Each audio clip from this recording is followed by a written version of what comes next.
这么猛的力道，是一杀鸡给。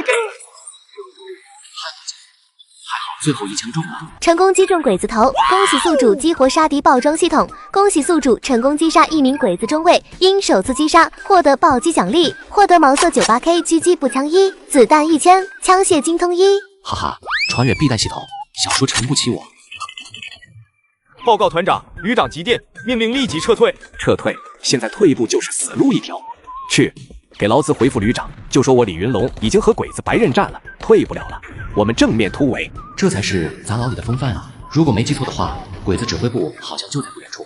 方大圣将杀敌爆装拿到的那把毛瑟98狙击步枪握在手中，枪上面有一个可调节的8倍钉。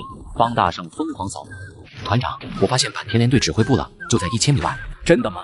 你这小子别忽悠我！李云龙嘴上骂骂咧咧的，但是当下立即就拿起了望远镜，按照方大圣的指引看向远方。通讯兵没跑了，就是他娘的坂田指挥部。方大圣，你小子可以啊！这都被你发现了。你们排长、副排长呢？牺牲了。团长，我们9排现在就剩下我这么一个班长，还有9个战士了。奶奶的，去他娘的坂田联队，今天就干他了！龟儿子的小鬼子全突突了。你小子叫方大圣，有眼力见，以后你小子就是9排的排长了，给老子好好干！团长，可是这坂田联队可是号称鬼子中精锐中的精锐，我们什么他娘的精锐？老子打的就是精锐！小方，那个神炮手王成柱呢？咱们得快点行动！团长，王成柱带打。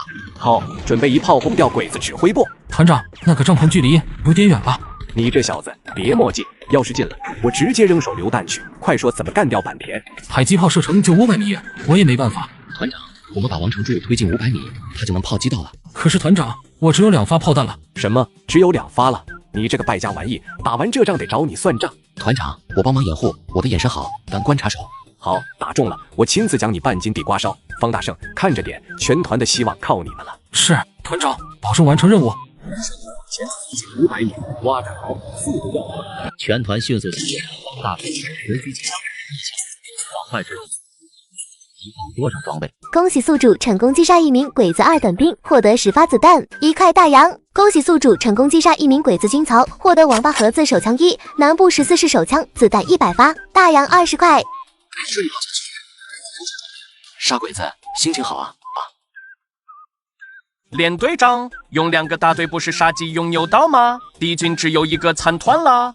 打个哑路，你懂什么？敌人表面示弱，结果现在还在持续反攻，一定有诈。我们也好好准备，不能给他们好果子吃。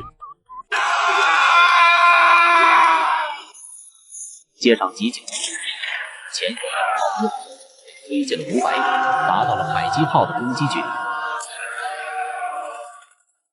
我们已经推进500米了。你他娘的发什么了？快帮忙瞄准！柱子兄弟，指挥部就在高地下面约莫10几米的位置，1点钟的方向。王成柱操作起迫击炮，他娘的，柱子你打歪了，还能不能行了？还有1发，全团的希望都在这了。最后1颗炮弹，一定要命中！杀鸡给，那你八路的干货，炮弹打得这么准，幸好是哑弹，天皇保佑！他娘的，遇到哑弹了！完了，我把全团的希望给丢了！他娘的，哭什么哭？好丧啊！看来上天想给咱老李手刃这坂田老鬼子的机会，刺刀给装上！干他娘的！方大圣，你他娘的还看什么？李云龙刚想吐槽，突然，方大圣开枪，子弹冲出枪口，准确无误地落在了100米外的那颗哑弹上。完蛋了，土八路把我们给杀鸡给了！响了！方大圣，你小子太能了，神枪手啊！看来今天运气不错。弟兄们，现在是我们反击的时候了。李云龙直接冲锋在前，一伙人火速来到坂田联队指挥部所在地。这妥妥的就是坂田那老鬼子的指挥部。团长，这一网我们捞到大鱼了。方大圣，这次给你记头功，你小子怎么了？怎么突然呆住了？方大圣此刻正在陷入无限惊喜中。恭喜宿主成功击杀一名鬼子少佐，获得41式75毫米山炮1，炮弹100，大洋500。恭喜宿主成功击杀一名鬼子中佐，获得捷克式轻机枪10，子弹10万，骑术精通1。大洋1000，恭喜宿主成功击杀一名鬼子中佐，获得汤姆逊冲锋枪10，子弹10万，刀术精通1。大洋1000，恭喜宿主成功击杀一名鬼子大佐，获得马克逊重机枪10，子弹100万。大洋5000，又是爆炮，又还是轻机枪冲锋更强重机枪的，还爆了2个技能，骑术精通和刀术精通。见方大圣站住不动，张大彪忍不住在一旁打圆场。团长，这小子准是高兴傻了。高兴就他娘的该高兴，迅速打扫战场，准备突围。全团迅速打扫战场，开始突围。指挥部被打掉了，但是还有足足2个鬼子大队的兵力在围追堵截。小挺重机枪在这能封锁一线，就算冒死冲锋，损失也会极其惨重。奶奶个腿的，谁他娘的上去将这重机枪给老子炸了？我去！胡子冲向重机枪，突然，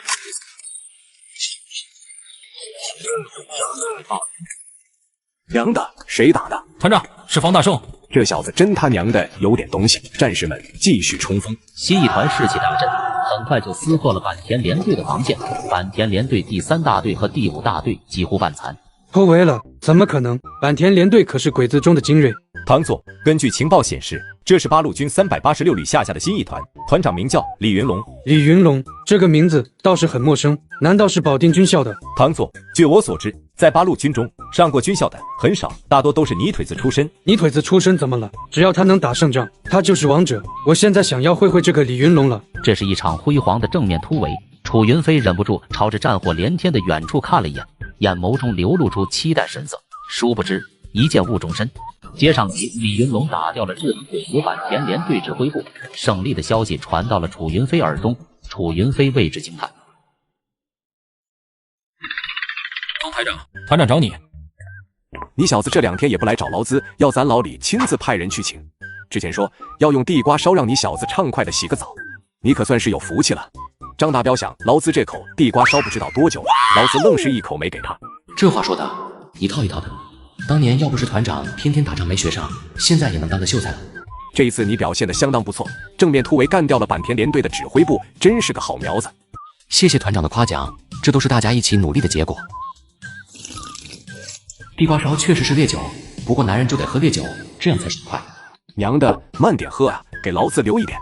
团长，你不是要让我喝个痛快吗？不能耍赖啊！不耍赖不耍赖，你小子打枪确实立了大功，以后就待在咱老李身边咋样？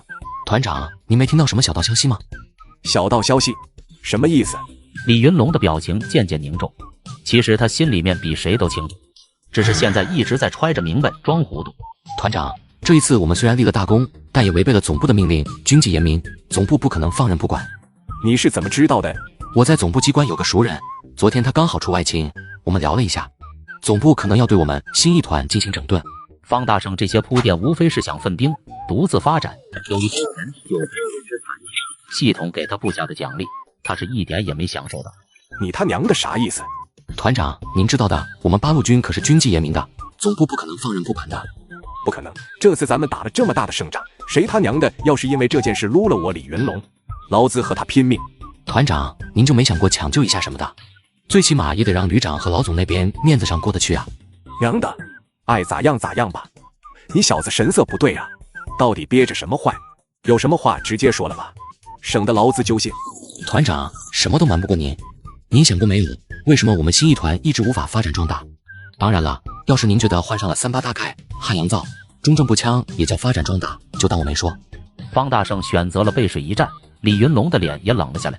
你他娘的什么意思？明里暗里骂我李云龙不会带兵？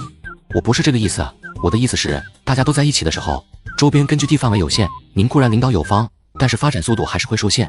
要是能让大家以营、连、排等等方式发散出去，然后在各个地方招兵买马，自我发展。没错，用不了多久，一个排就能带着一个连回来，一个连就能带着一个营回来，一个营就能带着一个团回来。你小子说的不无道理。其实劳资早就有这个想法了，只是说不定过几天劳资就不在新一团了。团长，你告诉老总，半年之内你能聚集一个师的兵力。团长，你要是这么说的话，老总还舍得撤掉你吗？道理是这么个道理，但要是说了这半年就扩编一个师的事情，到时候完不成任务，老总真要枪毙劳资的。所以啊，团长，我刚才说的建议，您是不是应该考虑一下？难道您觉得自己的部下没有能力独当一面吗？你小子打仗是把好手，但是这他娘的心眼也太多了。绕来绕去，就他娘的想让老子分兵是不是？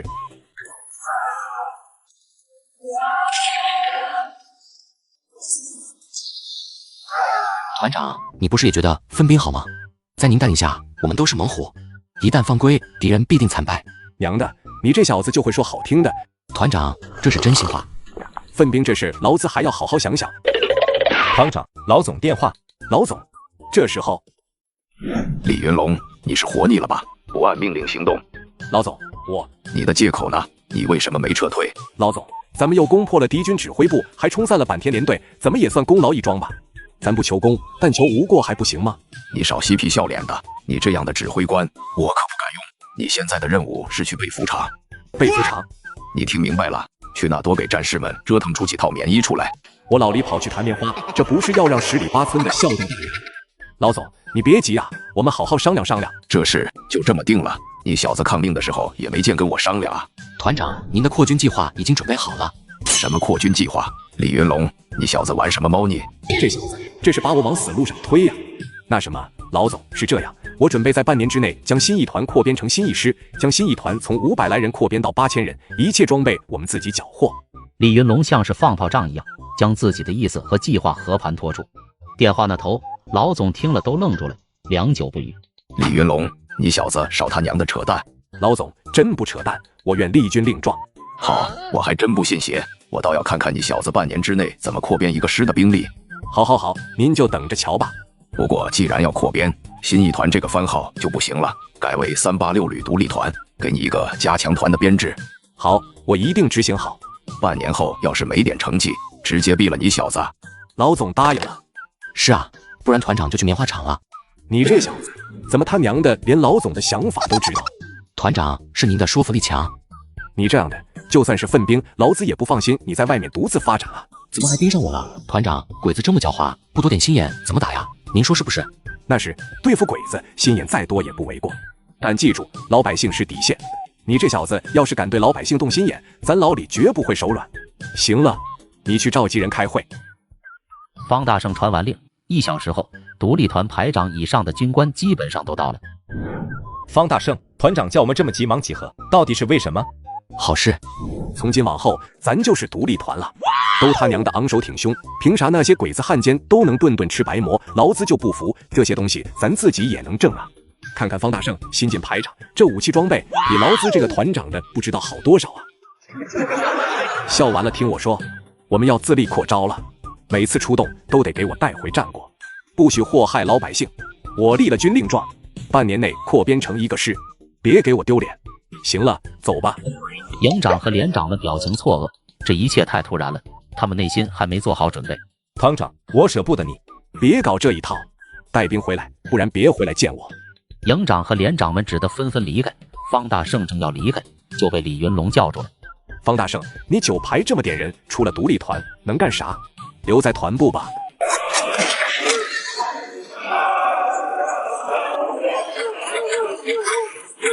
方大胜，你小子就别走了。团长，您的赏识让我感激不尽，但我真的得出去闯一闯，就像雏鹰要离开巢穴才能飞得更高。好小子，真对劳资的脾气。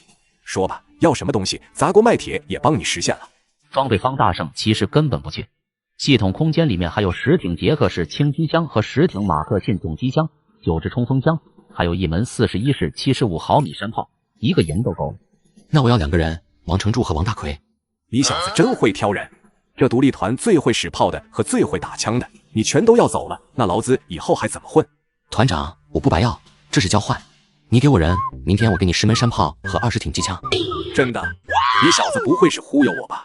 团长，我还是您手底下的兵，忽悠您，我以后怎么混啊？行吧，也就是你小子要我才肯。排长，团长让我们跟着您。神炮手王成柱兴致却不高，尤其是看到方大胜的时候，还一脸羞涩地低下了头。怎么了？排长，那次我又是大便又是哑弹。别提了，那又不怪你，运气不好而已。排长，当时要不是你，我真的都没脸活着了。没啥，最重要的是那次我们还是赢了。以后排长您让我打哪我就打哪，我王成柱欠您一条命。王成柱一边说着话，脸上也露出坚定神色，全都是发自内心的真切意志。好，加入9排，我们就是一家人。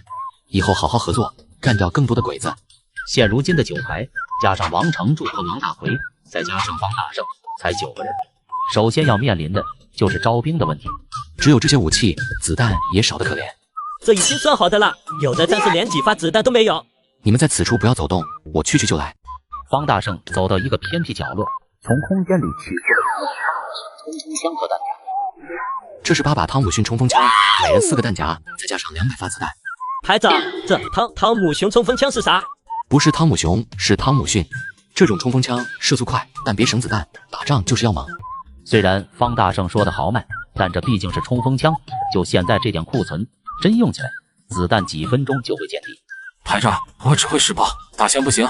放心，炮以后会有的，说不定你以后还能当炮团团长呢。排长，团长让我们出去独自发展，我们现在去哪？我们的下一步就是去黑云寨。去黑云寨？我们是要去当土匪吗？不是当土匪，是收编土匪。排长，咱们这9个人去收编大几百悍匪，这不是开玩笑吗？事在人为，记得刚才我给你们分的枪和子弹吗？等会派上大用场。要是能搞辆驴车就好了。排长，前面有10几个伪军骑兵追击2个8路军战士，这不是送上门来了吗？让他们见识下我们9排的厉害。开火，不要省子弹，边打边冲锋。方大胜随即抬手一枪，最前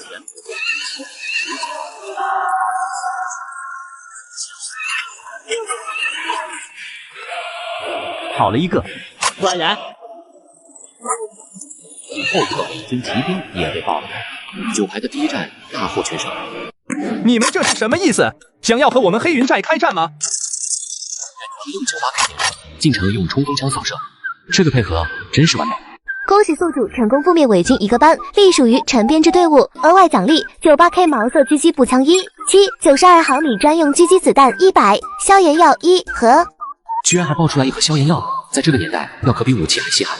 这系统还真是什么都能爆。排长，那2个友军战士过来了。多谢诸位出手相助，我是8路军28团团长丁伟。你好，丁团长，我叫方大胜，是李云龙团长麾下9排排长。李云龙的部下，难怪跟他一个风格。你们就这么几个人，看那火力，我还以为有一个连呢。说完，丁伟目光不由得被方大胜等人身上人手1把的汤姆逊冲锋枪给惊住了。好家伙，配的清一色的冲锋枪！我说刚才的火力怎么这么猛呢？方排长，你可以啊！都是我们团长领导有方。李云龙这小子是发了什么横财？这是真当上地主老财了？喂，别来打搅老子！方大胜不可置否，丁伟和他也没聊太久，就匆匆分离了。伪军骑兵的马跑了些，刚好有9匹马，大家一人骑1匹马。排长，我不会骑马。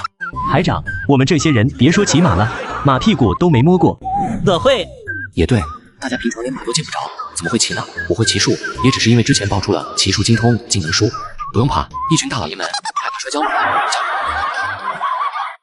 看着9排逐渐远去的背影，丁伟忍不住默然感慨：李云龙手底下这小子，金鳞岂是池中物，一遇风云变化龙。天色渐暗，9排的队伍终于赶到了黑云寨。排长，我们真的要进去吗？这不是羊入虎口吗？谁在那？出来！我们是8路军独立团的，来找贵寨谢宝庆大当家。找我们大当家的。八路，我们大当家什么时候和他们扯上关系了？土匪喽啰满脸困惑，还是回去报告了。方大胜趁机观察起了黑云寨的地势，山体陡峭，是一条路，易守难攻。我们大当家的有请。我们和这8路也算是井水不犯河水，他们来黑云寨做什么？大哥，这些人是不是想投奔我们黑云寨？先前我可就听说过8路那穷的连泔水都吃不上。管他是8路还是啥，只要是打鬼子的，都是好汉。方大胜带着9排其他8个战士，人手1把冲锋枪往里走。先把枪放下。放屁！吃饭的家伙怎么能放？9排就这样硬顶着走到了寨里。正说着话的黑云寨3当家看到此番场景，当即坐不住了，将武器都掏了出来。你们这是什么意思？想要和我们黑云寨开战吗？没什么意思，过来摆摆码头罢了。大当家的，他们不肯叫枪。想要我们吃饭的家伙。方大胜冷笑一声，直接单手砖瓦四射，9排剩下的人也将枪举起。你找屎！就凭你们几个人，还敢在我黑云寨的地盘上放肆！弟兄们，给老子上！杀了他们！别闹了，老二退下，八路军兄弟不用这么紧张，都是抗日的队伍。几位这次来是为了什么呢？我先来自我介绍一下，我是八路军386旅独立团9排排长，我叫方大胜，奉我们团长李云龙之命前来收编黑云寨。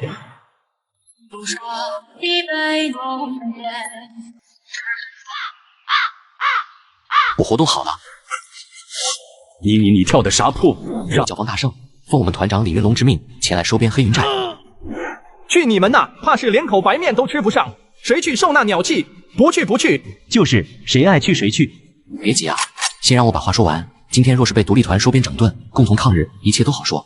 否则，只要这里响了枪，我们团长李云龙的2个银利马就会攻上山来。嘿嘿，收编黑云寨这事儿，老李知道个屁！先吓唬他们一下。什么狗屁团长？老子从来没听说过。兄弟们，给他点颜色看看。李云龙，我听说过他，的确是响当当的汉子，但要收编，让你们李云龙团长亲自来，你一个排长还不够格。一直不说话的黑云寨3当家独眼龙开口了。方大胜能感受他和这大当家、2当家比起来，抗日之心要坚定很多，是个好苗子。我一个排长还不够，想让我们团长来，我看你才不够格。让老李来还得了，什么东西不都得被他夺走了？你说什么？看不起我独眼龙？老子要和你决斗！独眼龙将手中的枪插回身上，捏着拳头，成块的肌肉不断的耸动，可以看出其内心的不平静。方大胜要的就是这个效果。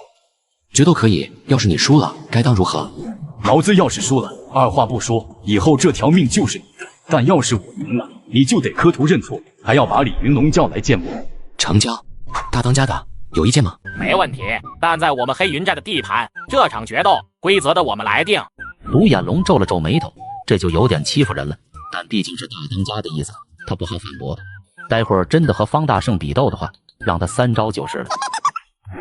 方排长，比试就要正规，3局2胜如何？第1场，咱们先来个耍大刀。那独眼龙看起来不是个善茬，还是比拼枪法吧，这是您的强项。别担心，我有自己的打算。耍大刀，好啊，那就来比试一下。小子，看你那样，一看就不是使大刀的，不如认输，免得我刀下无情。谁输谁赢，还不是打了才知道。你先出刀，省得说我独眼龙欺负你个瓜娃子。还是让你先出刀，免得让别人说我一小气佬，不讲武德。小子来，不和你废话了，看老子一刀！等等，我还没说开始呢，我得先活动活动筋骨。你小子事情怎么这么多？别人都在看比赛，快点！恩怨不休朝明月，花是刀剑翻面，不为杀我的雪纵长滩上泪点，不说一杯浓烟。我活动好了。你跳的啥破舞？让俺等了这么久了，吃了一刀。只见独眼龙挥刀朝方大胜砍去，方大胜懒得多说，手持大砍刀直接扑口。出手就是一记横劈，独眼龙不敢拖拉，碰撞在一起，火花四射。有2下子，不过想赢你还嫩了点。看招，千钧。方大胜紧起刀把敲打在独眼龙背部位置，独眼龙吃痛摔地。之前爆出来一个刀术精通者的技能书，学了之后，各种刀术都会了一些。碰到真正的刀术大师，可能还不够用，对付独眼龙倒也够了。不，这一场我输了，下一场我们比试枪法。远处的观众席上，大当家谢宝庆和2当家山猫子的脸色不太好看。老三今天怎么回事？真特么的扫兴！别说了，老三的枪法你是知道的，这一局且等着看吧。比试枪法倒也挺简单，前面约莫300米左右的位置各自放上了一些酒坛，打中酒坛就算是赢。方排长，我先献丑了。伴随一3当家的枪法太牛了，太近了，不够刺激，把目标移到800米外。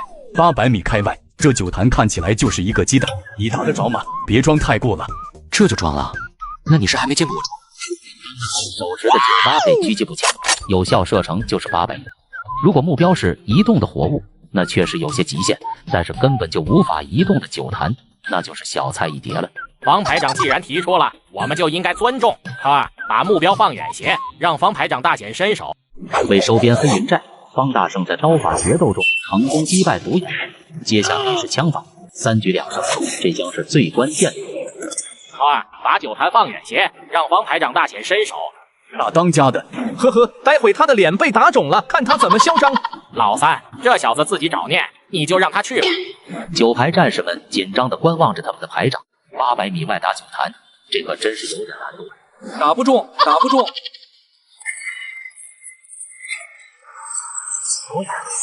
虽然周围陷入了一片寂静，我没在装吧？排长的枪法太好了。我以前在独立团中也一直被称为神枪手，但是现在和排长比起来，这差距也太大了吧？排长到底怎么做到的？居然全中，我独眼龙技不如人，是我输了。老三，怎么就输了？方排长全中，你也全中啊？这一局应该是平局。大当家的，输了就是输了，你这狗屁逻辑我不认。老三你，方排长，按照之前说的，3局2胜，你现在已经赢了2场，我真佩服你这个人。我独眼龙以后就跟着你干了。我们排长当时在战场上一枪击中哑弹，直接就炸了坂田连队的指挥部，想打鬼子跟着我们排长准没错。坂田连队居然是方排长您给端掉的指挥部。方排长，枪啊！以后有啥打鬼子的活儿，您尽管指挥。好，欢迎独眼龙兄弟加入我们九排。当然，按照之前的约定，黑云寨剩下的大伙是不是也得接受收编？对啊，大当家的，你发话吧，毕竟咱们聚集在一起，不就是为了打鬼子吗？这弟兄们不得全离开这黑云寨，抛家舍业的，还是不要操之过急吧。大当家的，这个你不用担心，独立团现在执行的是化整为零的战略，从现在开始，九排就要常态化的驻扎在黑云寨了。嘿嘿，黑云寨这么好的风水宝地，易守难攻，我还舍不得走呢。这个还是要从长计议啊。三当家、大当家怎么想的？我不管了，你我之间既有赌约在，你现在可就是我的人了。这是当然，兄弟们，跟我一起加入方排长，一起打鬼子。打鬼子，打鬼子，打鬼子！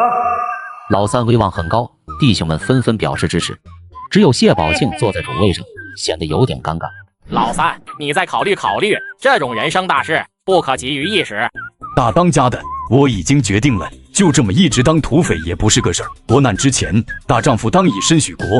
老三，你这是叛逃，想当叛徒？山猫子，少在这儿放狗屁，否则老子的枪子可不长眼。独眼龙目光一横，话刚出口，山猫子瞬间熄火，他根本不敢打。我们都是为了抗日，愿意跟我来的我欢迎，不愿意的，只要你们不去祸害老百姓，我也不会对你们做什么。众人议论纷纷。黑云寨约莫500人左右，150人选择跟随独眼龙加入方大胜，1/3的人要走。大当家的脸色越发难看。都走吧，走吧。方大胜收服了独眼龙，所以这黑云寨东侧也就成了九排暂时的根据地。排长，二哥不说，大哥其实也是真心抗日的，只是害怕加入了您的队伍，可能就要吃糠咽菜吃苦，所以这大当家的也太没决心，这点苦都怕吃，还想抗日。但是谁说八路军就一定要吃糠咽菜了？马上就有一餐大肉等着我们呢，就看独眼龙兄弟敢不敢去吃了。排长，您这是又惦记上谁家的鬼子罕见了？万家镇知道吗？万家镇，我记得有个骑兵营，以前是金随军的保安团，后来当了罕见。等等，排长，您的意思是一口吞掉这个骑兵营？没错，区区一个骑兵营，你不敢？东西全搬回来，我们还能组自己的骑兵队呢。独眼龙一下就兴奋了，跟着这样的排长，以后还怕没肉吃。但是排长，我们只有100来人，独立团那边还有没有什么支援啊？没有任何支援，不过倒是有一批武器，过2天应该会上山。上级方大胜，谢宝但也收服了独眼龙旗下众多土匪，九排实力大增。方大胜决定干一票大的。方大胜命人拉了一堆装备回来，看着十分壮观。这么多装备，还有炮，我终于可以拥有自己的炮了。我还是第一次这么富裕，这些都是哪来的？别问，问就是我有我的办法，不可声张。咱也不能说都是系统包的吧，不得给大伙吓一跳，先这样忽悠着吧。独眼龙深深地看着方大胜，这排长不是凡人啊，难道是上天下凡来帮忙打鬼子的天兵天将？排长，这难道就是重机枪？鬼子的920重机枪，据说这玩意儿单个就得100斤，1分钟就能射出去几百发子弹，好东西啊！鬼子那是什么破烂？这可比鬼子的920好。这些是马克沁重机枪，比920射速还更快，还轻不少。刚刚加入到九排的那些土匪，此刻一个个眼珠子里面都在冒着绿光。这方排长比鬼子还要富啊！这样放在山口，那就是一夫当关，万夫莫开。晚上睡觉要是能抱着这大家伙，睡得都能香一点。独眼龙兄弟，你这是想把他给你取了暖被窝呀？独眼龙兄弟，你手底下这些人，人均能分到1杆枪吗？分到是每个人都能分到1杆枪，但是差不多一半的枪都用不了，就是糊弄人的，根本就打不响，丢人啊！人就是不能比，一比这什么差距就都跟着出来了。先将这些中正步枪、38大盖、捷克式轻机枪分下去，给兄弟们先用着。等拿下万山镇的伪军骑兵军，枪支要多少有多少。独眼龙，这支汤姆逊冲锋枪送给你。方大圣将自己的冲锋枪摘了下来，递送到独眼龙面前。这排长，排长，我寸功未立，您就把自己的枪给了我，这样我怎么报啊？这有什么？以后大家都是兄弟，什么你的我的，拿着就行。战场上多杀几个鬼子报。方大圣说完，将多余的那一支98K毛瑟狙击步枪给了神枪手王大奎。2个人守家，剩下的150余人全军备战。这马克剑重机枪的全部带上吧，这么好使。只带2挺，速战速决，打他们一个措手不及。先休息一晚，我们要在他们熟睡的时候，直接让他们长眠了。丁伟，咱们多久没见面了？你干脆就来当我的副团长吧。来回跑什么跑？你怎么不给我当副团长？说起来，我回总部的路上刚好碰到一伙伪军骑兵，万家镇出来的，战斗力没有，还投奔了鬼子。咱俩上去就给他突了，到时候你我老兄各拉半个骑兵营的装备，怎么样？事不宜迟啊，老丁，别喝酒了，赶紧回去组织部队吧。上级，方大圣分发了系统给的装备，9排朝着万家镇进军。同时，李云龙和丁伟也在计划攻占万家镇的伪军骑兵营。夜色降临，方大圣带着9排众人星夜兼程。好，我们9排现在分为4个小排。独眼龙，任命你为1排排长，统帅3个班，1个班加上班长们连11人。1排的副排长和3个班长你自己任命。排长王大奎，你担任2排排长，下辖3个班，加上正副排长，一共35人。收到。王成柱，你担任3排排长，3排隶属炮兵排。收到。黑旋风，你担任4排排长，4排隶属机枪排。是排长。现在9排这150多人，大部分都是独眼龙的老部下。黑旋风也是黑云寨土匪中的一员，善使机枪，在黑云寨中也算是一员悍将。排长，我们都叫您排长，下面的人称呼我们为排长，要不然叫你老排长。那不行，把我都叫老了。不然我们直接叫您连长吧，反正我们现在确实也拥有了一个连的兵力了。这也不行，之前团长只给了我一个排的番号，哪能随便喊？不然我们叫你大当家的。还得是你啊，但是我拒绝。我是来拉你们进8路军的，不是来你们黑云寨入伙的。不然就叫大帅吧，听起来就威风。是不是有些太高调了？这有什么高调的？都说的只是个称呼而已，主要是为了辨识度，就这么定了。好吧，这个帅就这个了。说正事啊，1排2排是步兵排，跟我冲锋；3排负责炮火支援，4排机枪掩护。另外那2挺马克沁重机枪架在外围扫射要逃跑的敌人。明白，大帅。警卫班跟我一起行动。穿越到战争年代的我，就遇到小日本侵略英国，遭遇仇恨，杀掉小日本的上级，方大圣分发了系统给的装备，9排朝着万家镇进军。凌晨终于抵达万家镇伪军骑兵营驻地门口，只有2名哨兵被方大圣迅速干掉。突然，一个伪军半夜出来放水，滴血，滴血。方将其射杀，但伪军的警报也随之拉响。动一下试试，看我的机枪特点。黑旋风，留下3挺轻机枪对准他们就行了，其他人给老子打。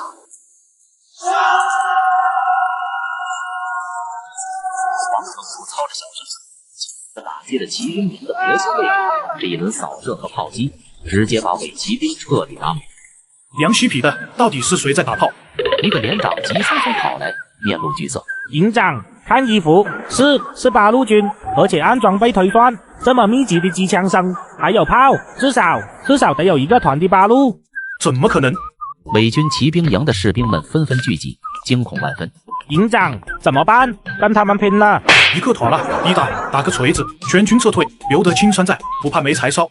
营长，我们已经损失惨重，可能只有不到1个连的兵力了，要不留下1个排的兵力断后，剩下的跑路。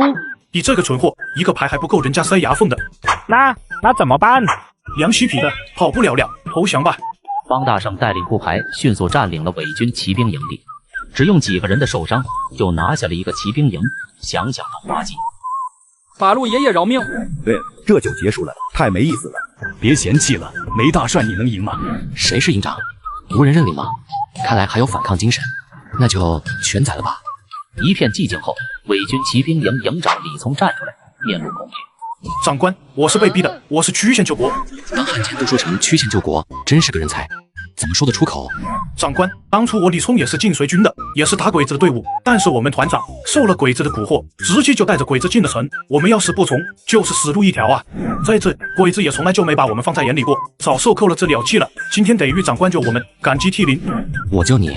今天长官要杀我李聪，是让我解脱，我无话可说。只是我这些兄弟都是我李仲贪生怕死，害了他们，他们是无辜的。希望长官明察，给他们一条生路。打鬼子，你们敢吗？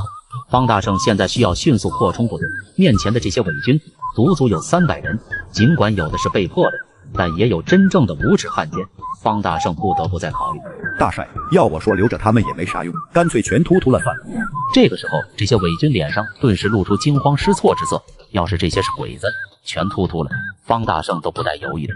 但他们毕竟还是中国人，相互举报揭发，手上沾染过老百姓鲜血的，有人命在手的，举报一个你就能活命，否则只能全部扫射。手上沾了老百姓鲜血的，自己站出来，别连累兄弟、二狗子、三胖还有你都出来。李聪主动检举，马上就有50个伪军出列，开始铺天喊地。拉走吧，解决得干净一点。长官，咱做事您放心。一场多伪军此刻也不由得开始瑟瑟发抖。八路爷爷饶命！鬼子打杀我们国人，他们是畜生，但是你们作为国人，帮着那群畜生欺负自己人，就是畜生中的畜生。你们有没有想过，覆巢之下安逸无完卵？只有将鬼子驱逐出这片土地，我们才有未来可言。方大圣的话语如雷霆般在伪军士兵心中炸响，200多伪军骑兵下意识抬起头来。愿意加入我们八路军一起打鬼子的，自己走过来，加入我的队伍，以后就是我方大圣的兵。不愿意加入的，我也会放你们一条生路，因为你们这些人还不曾残杀自己的同胞，说明你们还有最起码的良知。下次再被我看到你们又穿上这层皮，格杀勿论。长官，我李聪愿意加入八路，一起打鬼子。不瞒您说，我老婆就是被那群畜生杀的，我没有给她报仇，反而当了伪军，我就是个废物。今天我李聪冠指明志，不杀光小鬼子，誓不罢休。说完，李聪突然拿起一旁的断刀，然后直接朝着自己左手食指剁了下去。你是条汉子，过去的事不要多说了，以后不走错道，还是一条好汉。医务兵过来帮他包扎好。李聪这番后，陆续有100多个伪军士兵发声加入八路军。最后统计，9排再度招收约莫140多人。接上集，方大圣率领9排迅速击溃伪军，几乎没有任何损失就拿下了骑兵营。营长李聪直接投降，9排再度招收约莫140多人。这些伪军毕竟都是刚刚加入进来的，军心不稳，还是将他们分开，加入到各个排中。这次下来马也够了，干脆直接组一个步兵连和一个骑兵连。独眼龙，你担任步兵1连连长。遵命大帅。至于骑兵2连连长，李聪，你来当骑兵2连的代理连长，有问题吗？李聪难以置信地抬头看着方大圣，他刚刚卸下伪军的身份，这位八路军的长官居然这般器重于他。王承柱、王大奎等人脸上也露出愕然之色。这是真的吗？大帅，这怎么行？他是二鬼子啊！过去的事已成过眼云烟。李聪断指明志，表明愿意为正义而战。从今天开始，他就是我们的一份子。况且真要是训练统领骑兵，你会吗？在场的谁会吗？长官，我不配这个职位。不要叫我长官，我是八路军独立团9排排长，你可以叫我排长。至于配不配，要看你的表现。排长，我愿意为您效命。那就好好干，不要让你的牺牲白费。我还是和他们一样叫您大帅吧，这天底下哪有您这样的排长啊？手底下轻机枪、冲锋枪人手一把，连重机枪都有，还有3炮，我还以为是被八路军的一个团给围攻了呢。虽然断了一根手指，但是一点也不痛，全身上下都暖洋洋的。大帅信任我，我要为大帅效命。恭喜宿主及属下成功诛杀伪军骑兵153个，获得38大盖75支，中阵步枪70支，毛瑟伯可手枪10支，98K 毛瑟狙击步枪10支，各式子弹1万，大洋1200。这次差不多干掉了150个伪军骑兵，给了一些中规中矩的枪。只是看到下面的字样，方大圣也有点绷不住了。恭喜宿主成功覆灭伪军1个骑兵营，额外奖励3发 T 轻型坦克1，37毫米坦克炮弹100枚，坦克专用机枪子弹10万，燃油100桶，坦克兵训练手册1本。额外奖励什么？坦克？这是不是有点离谱了？如果开着坦克去打小鬼子，这不是歪歪？正好用坦克训练手册先练练，系统帮我开辟一个坦克的训练营场地，我要好好练练。好的，搜主马上为你开启。系统开启后，主场景将为你打造坦克实弹射击训练模型。杀鸡给给，把这个给我炸了！系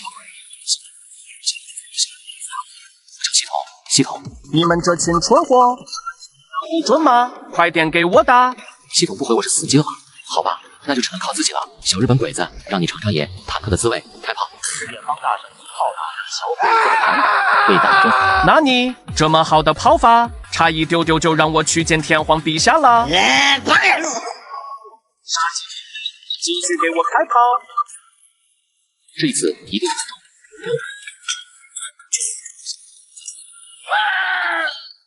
这坦克不错哦，垃圾鬼子刚刚的。上集中，方大圣意外获得系统惊人奖励，1辆38T 轻型坦克，并试完了。这还得了？击败一个伪军骑兵营就给了1辆坦克，要是整个骑兵团，岂不是要爆装1架飞机？要是干掉一个鬼子连队，战舰不都搞出来了？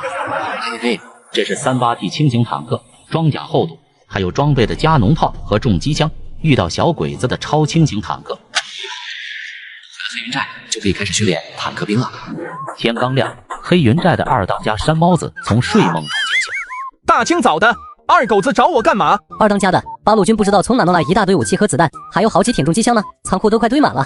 区一个排长，哪来的这么多好东西？无所谓，被劳资给知道了，那就是劳资的了。二当家的，您这是做什么？这是……山猫子一巴掌将独眼龙手下的马仔拍到一边。他妈的，加入八路才几天啊，就不认识劳资了？兄弟们，上去给劳资搬机枪、搬子弹。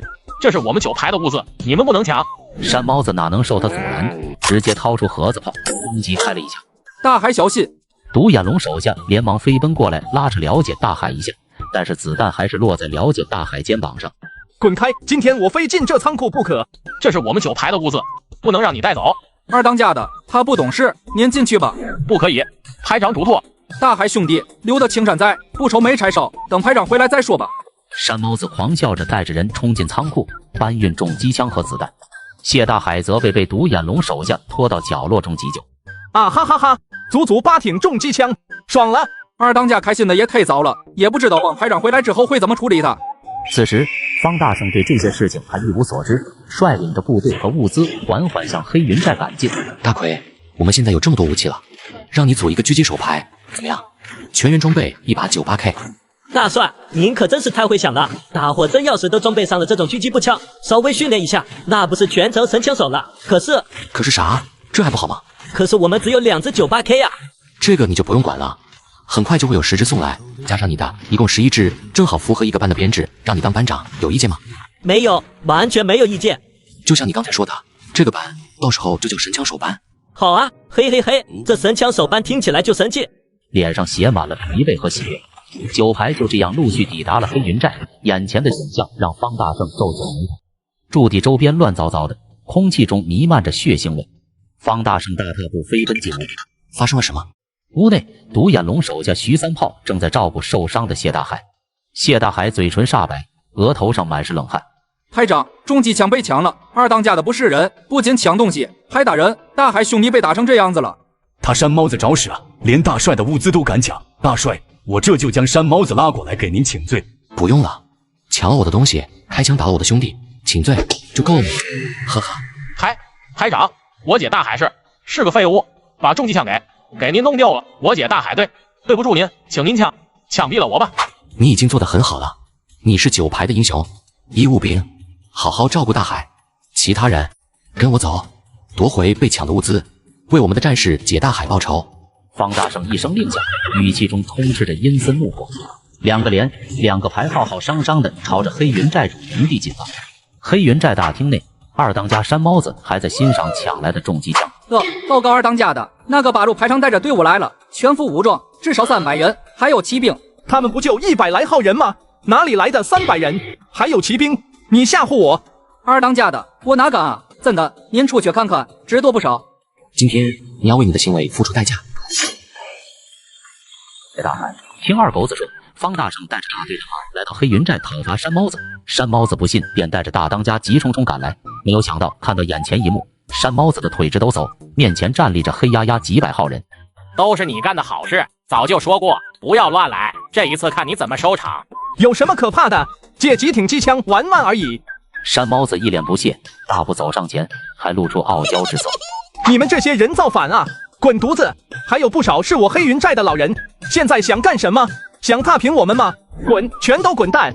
机枪是你抢的，我的兄弟是你打伤的，是劳资，没要了他的命，算他运气好，都是打鬼子的，借我使使有什么大不了？方大圣听完挥挥手，巴廷马克沁重机枪已经架着，大当家谢宝庆倏然一惊。都是一家人，何必闹成这样？这是肯定有误会，不然我让山猫子给你们道歉。大当家的，这次不是针对你，是山猫子抢的机枪打伤我的兄弟，他必须偿命。大当家的要是束手旁观，以后还可以友好相处，如若不然，那就抱歉了。子弹上膛！方大圣一声令下，拉动枪声。这可是2个连加上一个炮兵排1个机枪排的兵力，全员装备齐全。兄弟们，听我说，这事和你们大部分人无关，和你们没有关系的都退下，我们只诛首恶，这个账怎么算，你们自己想清楚。双方实力太过悬殊，方大圣这边连山炮都有，独眼龙这番话后，黑云寨那边不少土匪已经开始往后撤退了。开枪！开枪！你们的重机枪是烧火棍吗？把他们都嘎了！山猫子下了命令，但根本没几个人响应。李聪带领骑兵连冲锋，胆敢开火的全部诛杀！方大圣一声令下，李聪就带着骑兵狂冲，山猫子没过多久就被活捉。放开我！有种就嘎了我！老子可是黑云寨2当家！今天你要为你的行为付出代价！话音刚落，方大圣手持大砍刀，面露冷芒，缓缓向山猫子走近。感受到方大圣那冰冷的目光，山猫子不由得浑身打摆子，他终于慌了。大当家的，大哥，您不能不管我啊！我抢这些重机枪也是为了咱黑云寨的发展啊！大哥，我都是为了你啊！山猫子这么说了，谢宝庆不得不咬牙走向前。都是一家人，何必闹成这样？这是肯定有误会，不然我让山猫子给你们道歉。当时他开枪的时候，可没想过我兄弟的死活。大当家的，你是道上的前辈，我方大圣敬重你。有些事可以说，但是有些事真的办不了。方大圣随即亲手操刀，当着众人的面将黑云寨2当家按在了行刑台上。方大圣，滚！滚啊！你这个疯子！山猫子被斩，巴廷马克沁重机枪失而复得。方大圣擦拭着手中的大砍刀，面露绿色。谢宝庆转了转眼珠，心生计策。有方大圣这个活阎罗在，黑云寨将来能如何？刚来时他才9个部下，现在都300多人了，不如提早病了。锦上添花总归比不上雪中送炭。进入9排就是一家人，我9排的兄弟谁敢欺辱，虽远必诛。周围士兵心头为之一震，感受到强烈的归属感。跟着这样的大帅，还有什么不满足的呢？此时，李云龙和丁伟还在带兵靠近万家镇，结果发现伪军驻地已经被毁坏。娘的，这是什么情况？咱这是给人截胡了。堂长，抓到个舌头，你看看，谁先干掉了这骑兵营？八路爷爷，别杀我，我没在打二鬼子，我就是回来拿点行李，我没有违背你们的命令啊！等等，听你这意思，你们这骑兵营是被一伙八路干掉的？奶奶的，肯定是他孔二愣子截胡了。走，老丁，找孔二愣子去，咱们不能白跑一趟。是啊，咱们辛辛苦苦跑了这么久，总得要点跑腿费。这骑兵营的装备，3家平分，见者有份。上局，方大圣打掉山猫子，成功夺回重机枪。李云龙和丁伟赶到万家镇，结果却扑了一场空。老李，等一下，先别着急呀，不得问清楚吗？你可知道之前那股八路是谁带的队？啊，听他们说是9排带队的，好像叫什么方大帅？方大帅，9排。你他娘的说的，这方大帅不会叫方大圣吧？对，好像就叫方大圣。这小子才离开独立团几天啊，就敢打一个骑兵营了，他娘的，有点劳资的风范。这方大圣确实有能力，但是他对外自称大帅，这可是旧军阀的称呼。是不是军阀是一个称呼能判定的吗？只要他方大圣不祸害老百姓，打鬼子打汉奸，他就是好同志。行了，这事过去了也就过去了，咱们现在也该回个家了。等等，李云龙，你少他娘的忽悠我！按照我们之前约定好的，这骑兵营是你一半，我一半。之前你自己不也说了吗？见者有份，我的那半呢？老丁啊，你瞅瞅你那生气的样子。之前我让他们自己发展的时候就说过了，他们缴获的装备不用上交，我也不会给他们发放装备。现在咱老李还能舔着个脸去找他要回来吗？你都这么说了，我还能咋的？这方大圣还对我有救命之恩，这个哑巴我亏吃定了。大帅，又是这么多装备，这是坦克，我的老天爷！大帅，这坦克也是您从外国军火商手里买的，他们居然能够把坦克运送到黑云寨来，反正能准时将武器给我们送过来就行。你们有谁会开坦克的吗？大帅，您真的是高看我们了，我们打个枪还凑合，开坦克看来训练坦克兵势在必行啊！这是坦克兵的训练手册，我们只有这一辆坦克，暂时组建一个坦克班。妈的，狗蛋都他妈的搞上一挺机关枪了！嘿，机枪算个屁！方大圣大帅连坦克都搞来了。前2天大家还都是一类人，现在怎么就差距这么大了？这样下去，兄弟们恐怕暗地里都投八路了，到时候再想要向那方大帅靠拢，就没啥太大意义了。方大帅，明人不说暗话，我谢宝庆今后愿意跟着你干，心甘情愿带着我黑云寨的所有兄弟跟着您混。大当家的，有些事我觉得还是应该说清楚。您麾下有一部分人，他们恐怕吃不了军旅的苦。方大帅的意思我知道。大帅，这黑云寨300人，你想保留多少？这300人中，根据我的印象，能符合我们队伍素质要求的，顶多也就150人。我要的只有精锐。遵命，大帅。您的意思我清楚了。大帅，我能不能为我大哥向您求个情？他现在年纪也大了，能不能让他做些后勤工作？我这个老东西打了一辈子仗了，林老也想好好休息休息。既然你执意如此，那就担任我们9排的首席后勤官吧。这可是个肥差，嗨，这个大帅，我不是这个意思。哈哈哈，不过这黑云寨附近可有什么适合下手的鬼子据点、堡垒之类的？要说鬼子据点，倒是有一个，在大王镇。老三，你疯了？那里有鬼子的一个步兵中队，据说足足有250多个鬼子，还有一个连的伪军。一个鬼子的步兵中队加上一个连的伪军，这也没什么。大帅，你是不知道，他们随时打电话向附近鬼子机械部队求助，就2小时路程，紧随军一个团都不敢动大王镇。我们9排现在麾下足足有460、70人，留下部分人马留守，至少也能抽调400人参与战斗。400人要是都干不掉250人的一个鬼子步兵中队，那才真的是白瞎了。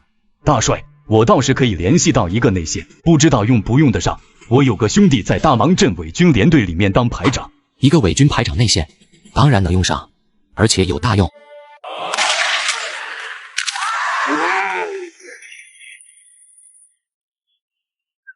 大帅，您来了。怎么样？操作地如何？其他的都还好，就是这坦克上面的加农炮还没真正试射过，专用的炮弹才100枚，这可都是金额的，大家都舍不得打。我批10发炮弹供你们练习，练习完觉得还不够的话，我继续给你们追加10枚，这个不能省。大帅，当真给我们批这么多炮弹试射？军中无戏言，我关心的是这坦克什么时候能够参加战斗，杀不了敌就是一堆破铜烂铁。大帅，我有信心，10天内大家就能将坦克开起来，并且初步参与作战。从今天开始，这坦克班班长你先当着，你心细胆大，适合开坦克。遵命，大帅。大帅，我已经和我兄弟赵成才说好了，今晚他会安排当值。但是大帅，我们这400人要是一起进去的话，未免有些太招摇了，就算是分批进入，也还是有些。好，你不用担心这个，到时候我挑选50人先进去，到了大王镇之后，你们在大王镇外直接冲锋，我们里应外合，最大限度干掉这些鬼子，马上就能杀几头鬼子解解馋了，滋味真不错。方大圣和50名随从驱赶着7、8辆沉重的马车，正在慢慢进入大王镇。站住！什么人？干什么的？是我，东头老王家皮活型。原来是老王啊！快进去，早就等着你了。海军最喜欢你们家的皮货了。排长，看他们马车沉甸甸的，不太像是皮货啊。闭嘴！是你懂还是我懂？扫他娘的早操！士兵被训斥后，不再多言，方大圣等人继续深入阵中。突然，几十个日军士兵和汉奸翻涌，吵嚷着让所有人让。你出卖我们？没有，大帅莫急，这里面肯定有误会。刚才跑过去的那是平路木青，他就是大王镇那个鬼子加强中队的中队长，一般他都在大宅子里面享受的呀。今天啥情况？中队长一般是大尉，他怎么是少佐？这家伙很有实力吗？平路木青那个小鬼子有个屁的实力，天天就知道吃喝玩乐。不过我听说他好像有一个很厉害的叔叔。方大帅，今晚的情况有些不太对劲啊，要不然还是算了吧，来日再打这群小鬼子。现在这小鬼子就在这里，还有一个少佐，没道理不动手。待会儿听我号令再动手。这里的鬼子加上伪军，差不多有个100人左右。我们只有50人，必须要速战速决。正当方大圣准备下达开火命令，一辆轿车和2辆卡车急速驶来，带来更多的日军士兵。大帅，改日再议吧。不是我赵成才贪生怕死，而是这鬼子数量真的太多了，能让平路木青这个小鬼子亲自出来迎接的，至少也得是个大佐。大佐可以有啊，那不得爆装特多宝贝。这一票必须得干，听我指令，做好准备。10秒钟后，机枪兵和冲锋枪兵进行火力覆盖。王大卫，你们神枪手班重点狙杀鬼子军官。上。随着方大圣一声令下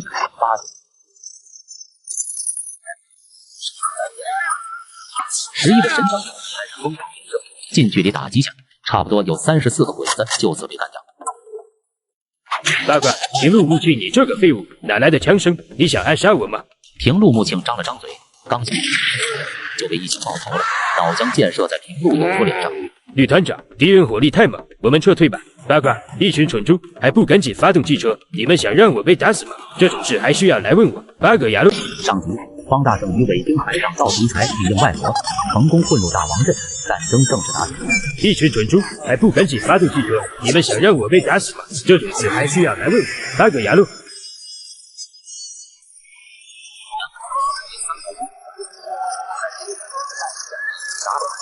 10马克轻机枪在高处摆放，将道路死死封堵。八个牙路，八个牙路，要死要！油门已经踩到底了，怎么不动了？吕团长，车胎被打爆了。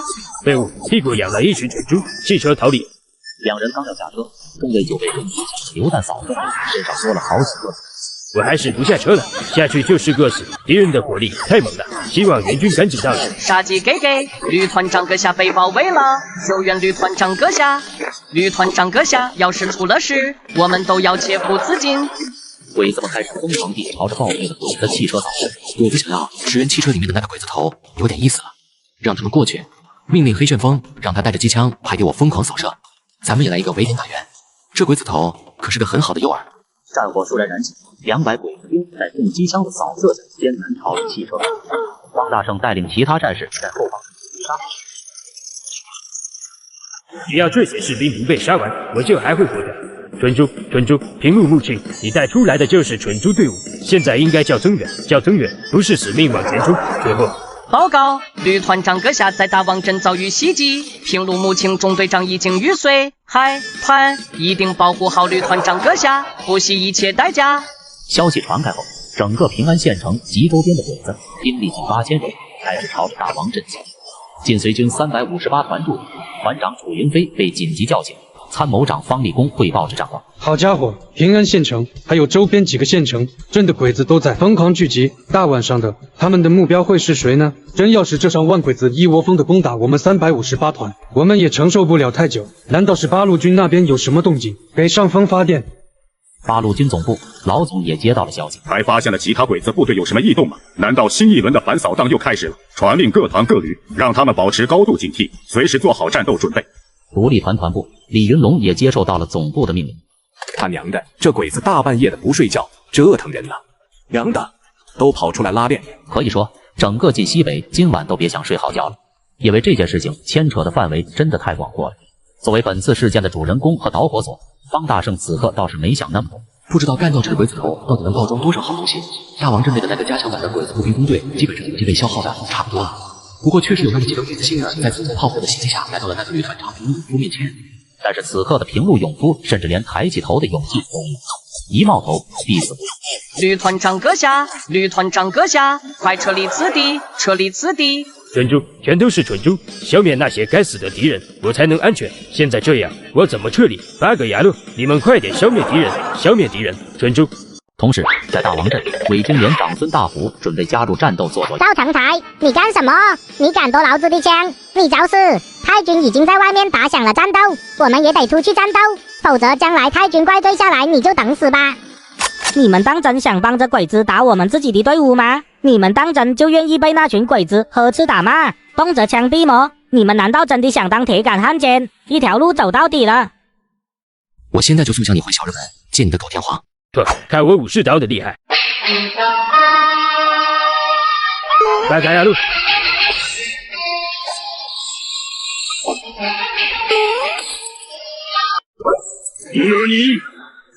方大圣扶当诱饵，顺利歼灭了鬼子步兵中队。与此同时，整个平安县及周边8000鬼子也正急速赶往大王镇，底下的100多伪军士兵顿时蠢蠢欲动。他们原本就是中央军，因为他们旅长投了鬼子，很多人没办法被裹挟致死。我也不瞒着你们了，那边的队伍是八路军方大胜大帅的，不想当汉奸的。今天咱们就反了，拿起你们的枪，将枪口对准那些鬼子，为我们无辜惨死的兄弟姐妹们报仇。愿意跟着我赵成才加入方大帅的队伍打鬼子的，现在就冲啊！打鬼子，打鬼子，奶奶个腿！自从穿上了这身黄皮之后，我儿子都不认我了，我爹更是将我赶出了家门，这日子过得真没啥意思。这番话后，所有人心头的热血疯狂膨胀，大约70-80名伪军士兵跟随赵成才，随即举起枪支，开始从另一个方面狙击鬼子。小鬼子，打死你个龟孙！战斗接近尾声，方大胜也注意到参与战斗的伪军士兵们身上，这个赵成才勇敢又会指挥，可以培养。随着鬼子的彻底消灭，方大胜和他的队伍接近了那辆满是弹孔的汽车，车内的平路勇夫终于露面。我投降，我的投降，你们的有待俘虏，你们的不能杀我。人道主义精神的干部，人道主义精神是对人用的，你们这些鬼子算是人吗？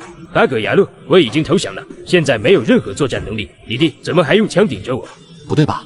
这武士刀不是还在你手中吗？你自始至终都还没有放下武器，怎么能算是战俘呢？现在的你不是还很有威胁性吗？我杀你不应该吗？巴嘎亚路，那就是没得商量了。我要向你发起武士对决，如果我赢了，贵军必须无条件放我走。可以，但是今天你绝对走不掉，我现在就送向你混小日本，见你的狗天皇！对，看我武士刀的厉害！巴嘎亚路，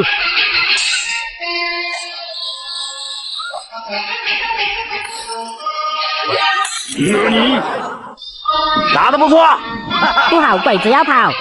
放心，他跑不了。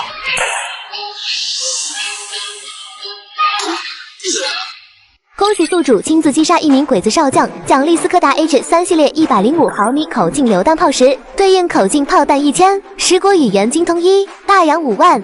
比较知名的所谓的意大利炮，其实也就是75毫米口径而已。这100毫米口径的炮弹，哪怕是鬼子的军队也没几门。而且一般情况下，需要足一个炮兵般的战士才能进行拆卸、运输、放炮等等操作。足10门榴弹炮，我都能组一个重炮营了。还有10国语言精通技能，这日语在未来的作战中。恭喜宿主及属下成功诛杀伪军鬼子301，包括鬼子少将1名、鬼子少佐1名，获得毛瑟 98K 狙击步枪100、毛瑟伯可手枪100、汤姆逊冲锋枪20，各式子弹5万，大洋8000。这下给的枪够用了。恭喜宿主成功覆灭鬼子一个步兵加强中队，隶属于陈编制军队，额外奖励 98K 毛瑟狙击步枪和子弹成套生产线1。还真是授人以鱼不如授人以渔，直接爆装了一条生产线，98K 步枪和子弹成套生产线1套。当方大胜准备离开时，伪军排长赵成才显得很踌躇。方大帅，我们兄弟都是被长官逼迫才加入的伪军，穿了这身黄皮。大帅，如果您不嫌弃，赵排长不必多说，你们敢打鬼子，愿意打鬼子，我的队伍自然就欢迎。我们七夕大王镇也多亏了你做内应，如果你愿意的话，你就带着你麾下的几10个兄弟加入我的步兵2连，我正式任命你为步兵2连连长。兄弟，在大帅这里好好干，大帅不会亏待你的。赵兄弟，以后咱俩可就是战友了，多多指教。多谢大帅，李营长，现在应该称呼李连长了，以后大家就是战友了。大龙，你只报告了小鬼子被干掉了300多头，但是我军的伤亡呢？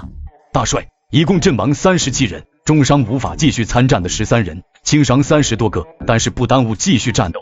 鬼子被干掉了300多，我们伤亡50，这还是我们占据天时地利人和的情况下。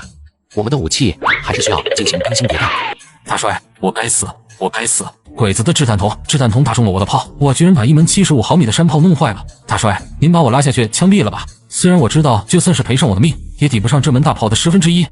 大帅，这是我们队伍唯一的一门山炮，现在却被我给毁了。就这，行了，别哭了，一门小山炮而已。回头我给你弄10门榴弹炮回来，直接扩编成炮兵营。10门榴弹炮，大帅，别说咱独立团了，恐怕整个师也没这么大口径炮弹啊。行啊，保证不骗你，回去再说，抓紧行军吧。鬼子的援军很快就会到。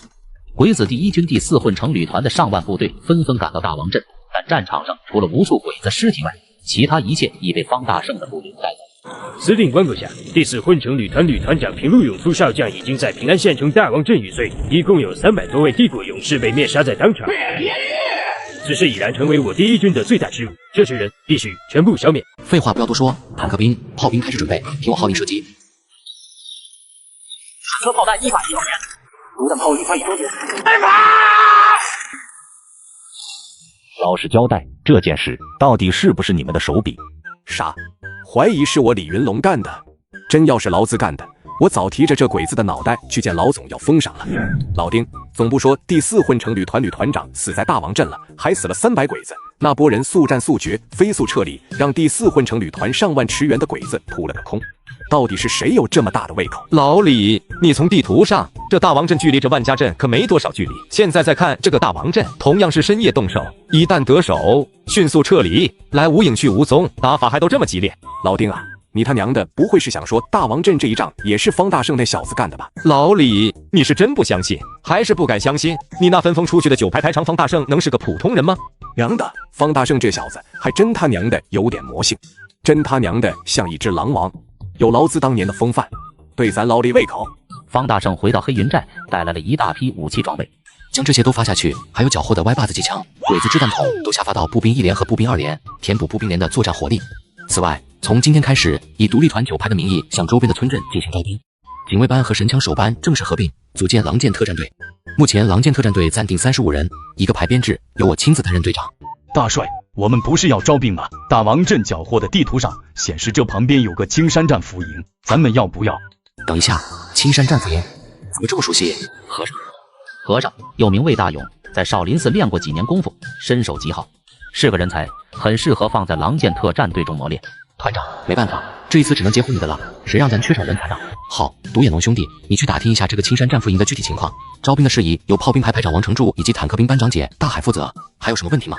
大帅，其实大多数国人都有一颗报国心，只是他们很多都上有老下有小，我怕他们很难割舍这些去参军。那就每个月给普通士兵10块大洋军饷，用来补贴家用。军官的军饷逐级增加，如果军饷足够的话，就能安抚家属，大家也就没了后顾之忧。大帅，还有一个问题，咱们这枪支大炮是不缺了，就是这个伙食，您看能不能给改善一下？大当家的，听到了没？你安排的伙食还要改进啊！今天开始听我的安排，要保证3餐有肉，红烧肉管够，明白吗？大帅，这样的军饷和福利确实会吸引大量青壮参军，但这开销人一旦多起来，简直是个无底洞啊！不用担心，从鬼子那里缴的大洋都有几万了，先用着，还不够用的话找我就行。系统报都报10万大洋，还不知道怎么花泥，部下越多开支越多，但是那又怎样？部队越多杀的鬼子也就越多，报的大洋只会更多，这妥妥的良性循环。招兵情况咋样了？报告大帅，这次招兵十分顺利，我们已经征召了600多新兵，加上我们原有的军队，士兵数量已经破1000了。很好，赶紧叫停啊！够了够了！报告，是大龙啊，进来。大帅，你这动作太快了，我出去几天就从连长变营长了。那可不，你调查的情况怎么样？强攻不行，那就智取呗。晚上他们有探照灯，警惕性高，我们就白天突然袭击。这次我带着狼剑特战队去。王成柱，炮兵连准备好了吗？形成战斗力了吗？啊，又要打仗？大帅，打哪里？咱们是不是要打平安县城了？你小子把我都整不会了，有点飘啊！刚给你组建了个炮兵连，你就敢打平安县城？要是回头给你组建个炮兵营，是不是连省城都敢打？打个战俘营而已，我想着让你们炮兵连先行动，把战俘营的大门，还有周边的城墙，还有周边的鬼子碉堡，先都给轰掉。这倒是没什么问题，就是打一个战俘营，出动105毫米口径的重炮，团长看到肯定要说太奢侈了。你小子还调侃起我来了，这不是给你们个机会练一下手吗？带一门炮过去就可以了呀。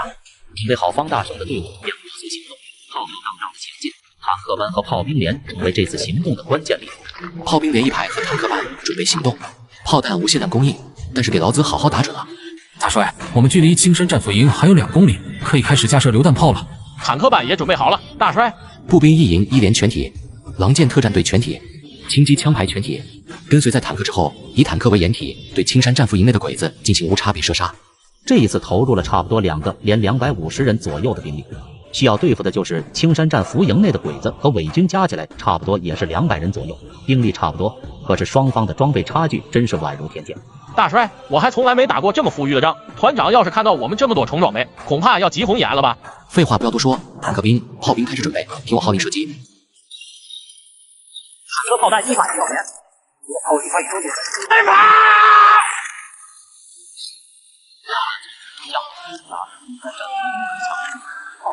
几十个鬼子就干掉了，仿佛直接被轰掉了3次，这还是没怎么打人。敌袭！敌军还配备了坦克，至少有一门100毫米口径重炮。拥有这种配置的敌军，至少也是1个师的规模。我们被1个师包围了。求援，向平安县城求援。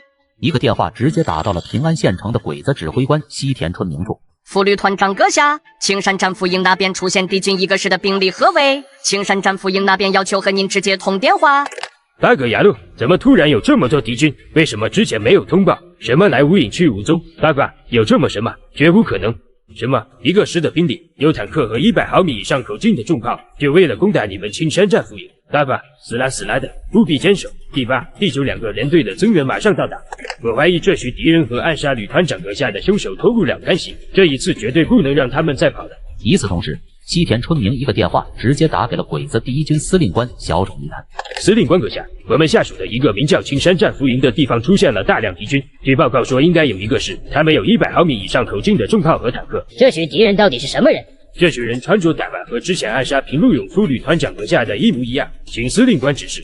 平路勇夫少将被暗杀，给帝国军部造成极大震动，必须要将这些敌人全部拿下。我将派遣2个旅团共16000人前往支援。西田君，这次不要再让我失望了。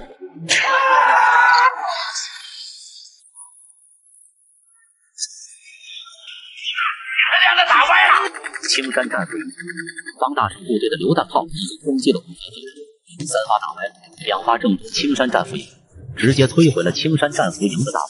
这个时候，方大胜跟随着坦克已经到了青山战俘营门口，炮兵连一排停止了继续炮。少佐，坦克还有大炮正对准对我们，土八路已经把我们全包围了。这次我们真的死了死的，我想妈妈了。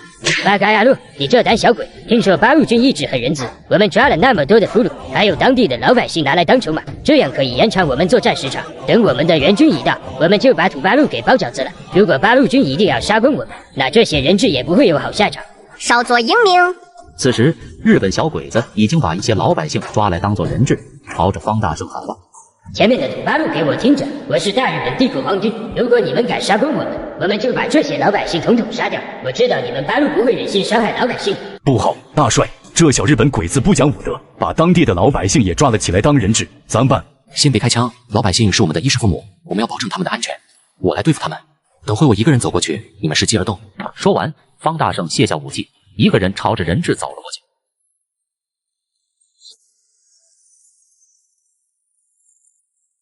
休息，土八路放榜低，不像中央军他们才不管老百姓的死活。我钦佩你的勇气，请问阁下的尊姓大名？我独立团9排排长方大胜，专杀你们的鬼子。那你排长？此时小鬼子都不敢相信自己耳朵听到的，原本只是一个小小的排长，但回想起来，活命要紧。话不要说的这么难听嘛，大圣，我只知道你们中国的神话故事里面有一个孙猴子叫大圣，他无所不能，可你今天遇到我们大日本皇军，你也无能为力，哈哈哈。废话少说，你把这些老百姓放了，我来当你人质，只要我在你们手中，他们不会对你们动手的。游戏很好。小鬼子把老百姓放了，把枪口对准了方大胜。不好，大帅替换了人质，咱爸没有了大帅，我们这刚建起来的队伍就散了。别急，我相信大帅，他会有办法。我们是死营救大帅。少佐，他们太欺心了，太可怕了，我们是不是不应该替换人质的？专诸，我把他们老大抓起了，他们不会轻易妄动的。此时的少佐心里也怕极了，感觉到一种莫名的恐惧感就要到来。方大胜看到小鬼子松弛下来，搏斗的时机来了。只见方大胜后脚猛一踢，少佐同步成章，后面的几排站着的小鬼都撞飞起来。这是什么功夫？巴嘎亚路，大吉给给，为他做报酬。兄弟们，冲啊！营救！好。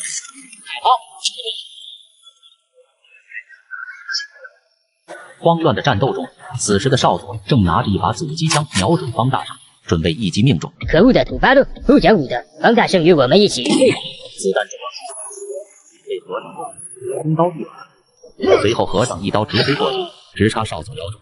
好刀法，这肯定就是可。大吉给给，射击，扔手榴弹，炸了坦克。2个残缺的鬼子步兵小队和一个伪军连队正在青山战俘营中玩命抵抗，想要瞄准方大胜的3-8体轻型坦克进行攻击。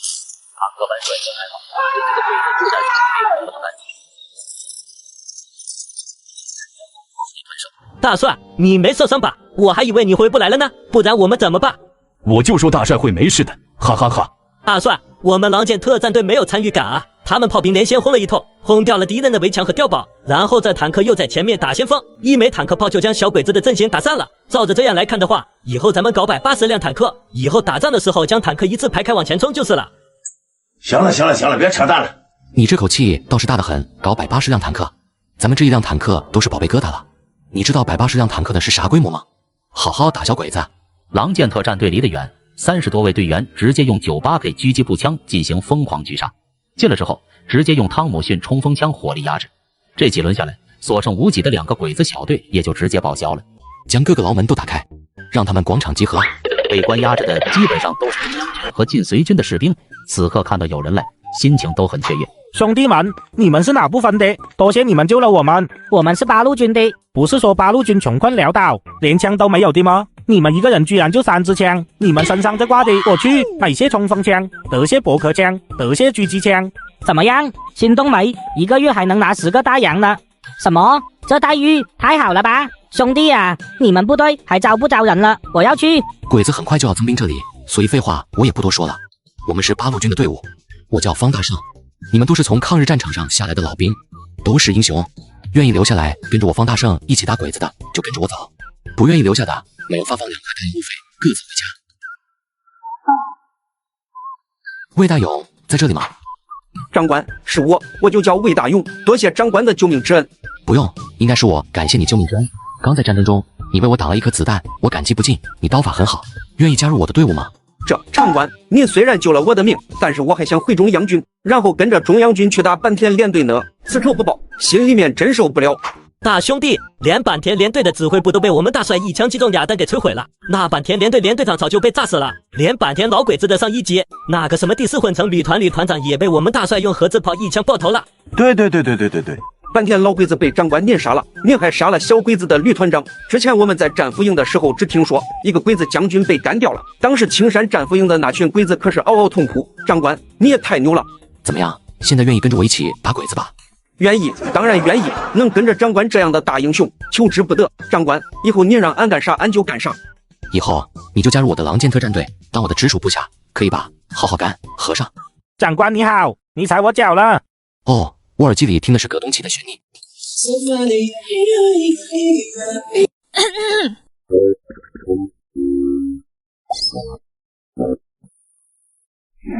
嘿，长官，你可真神，你咋知道我小号是和尚？看你这没啥头发的样子，可不就像和尚吗？我的这一套武器给你了。方大胜将汤姆逊冲锋枪和 98K 毛瑟狙击步枪递送了过去，自己只保留了一把驳壳枪。你小子是真的大帅喜欢啊，我都有些妒忌了，我还从没见过大帅这么对过一个鳖。长官，不是大帅，长官，您把这么好的武器给我用，我保证一定在100个小鬼子的脑袋来报答你。兄弟们，这位长官连坂田老鬼子和第4混成旅团长都能干掉，那就是战神，跟着战神打小鬼子，这多好的机会啊，可千万不要错过了。是啊，奶奶个腿的，回去跟着中央军，还他娘的要受各种窝囊气，平日里官僚主义重得很，一到打仗就畏畏缩缩，追随大帅，我愿意加入。好，要加入的来我这边报名字。我姓张，吉字辈，叫吉林。我也姓张，吉字辈，叫吉品。你呢？还姓张不？我叫闪电虎，真叫这个，我哥叫闪电狼，姐姐叫闪电龙，弟弟叫闪电多。大帅，我中央军第73团2营营长武安国，愿追随大帅。我麾下还幸存的这几10个兄弟都愿意加入大帅的队伍，请大帅收留。看你站军姿的样子，是科班出来的，这么年轻就当上了中央军的少校营长。不瞒大帅，属下黄埔第9期毕业的。黄埔出身，还是中央军嫡系的营长，你来投靠我，你确定吗？我的正式身份是八路军386旅独立团9排排长，大帅只是他们瞎叫的。确定，属下确定，大帅能诛杀了坂田联队连队长和第4混成旅团长这样的鬼子将军，已经足够彰显实力了，请大帅收留。很好，欢迎你的加入。安国，你们编制成一个加强连，270人差不多刚好编制完成。安国，我想让你出任这个加强连的连长，你觉得怎么样？多谢大帅，绝不辜负您的信任。战场都打扫完毕了吗？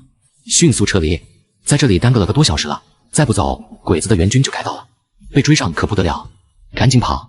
炮兵连率先携带着榴弹炮撤退，方大胜和其他部队紧随其后，急速行进。大帅，你来坦克里面坐坐，这里面安全。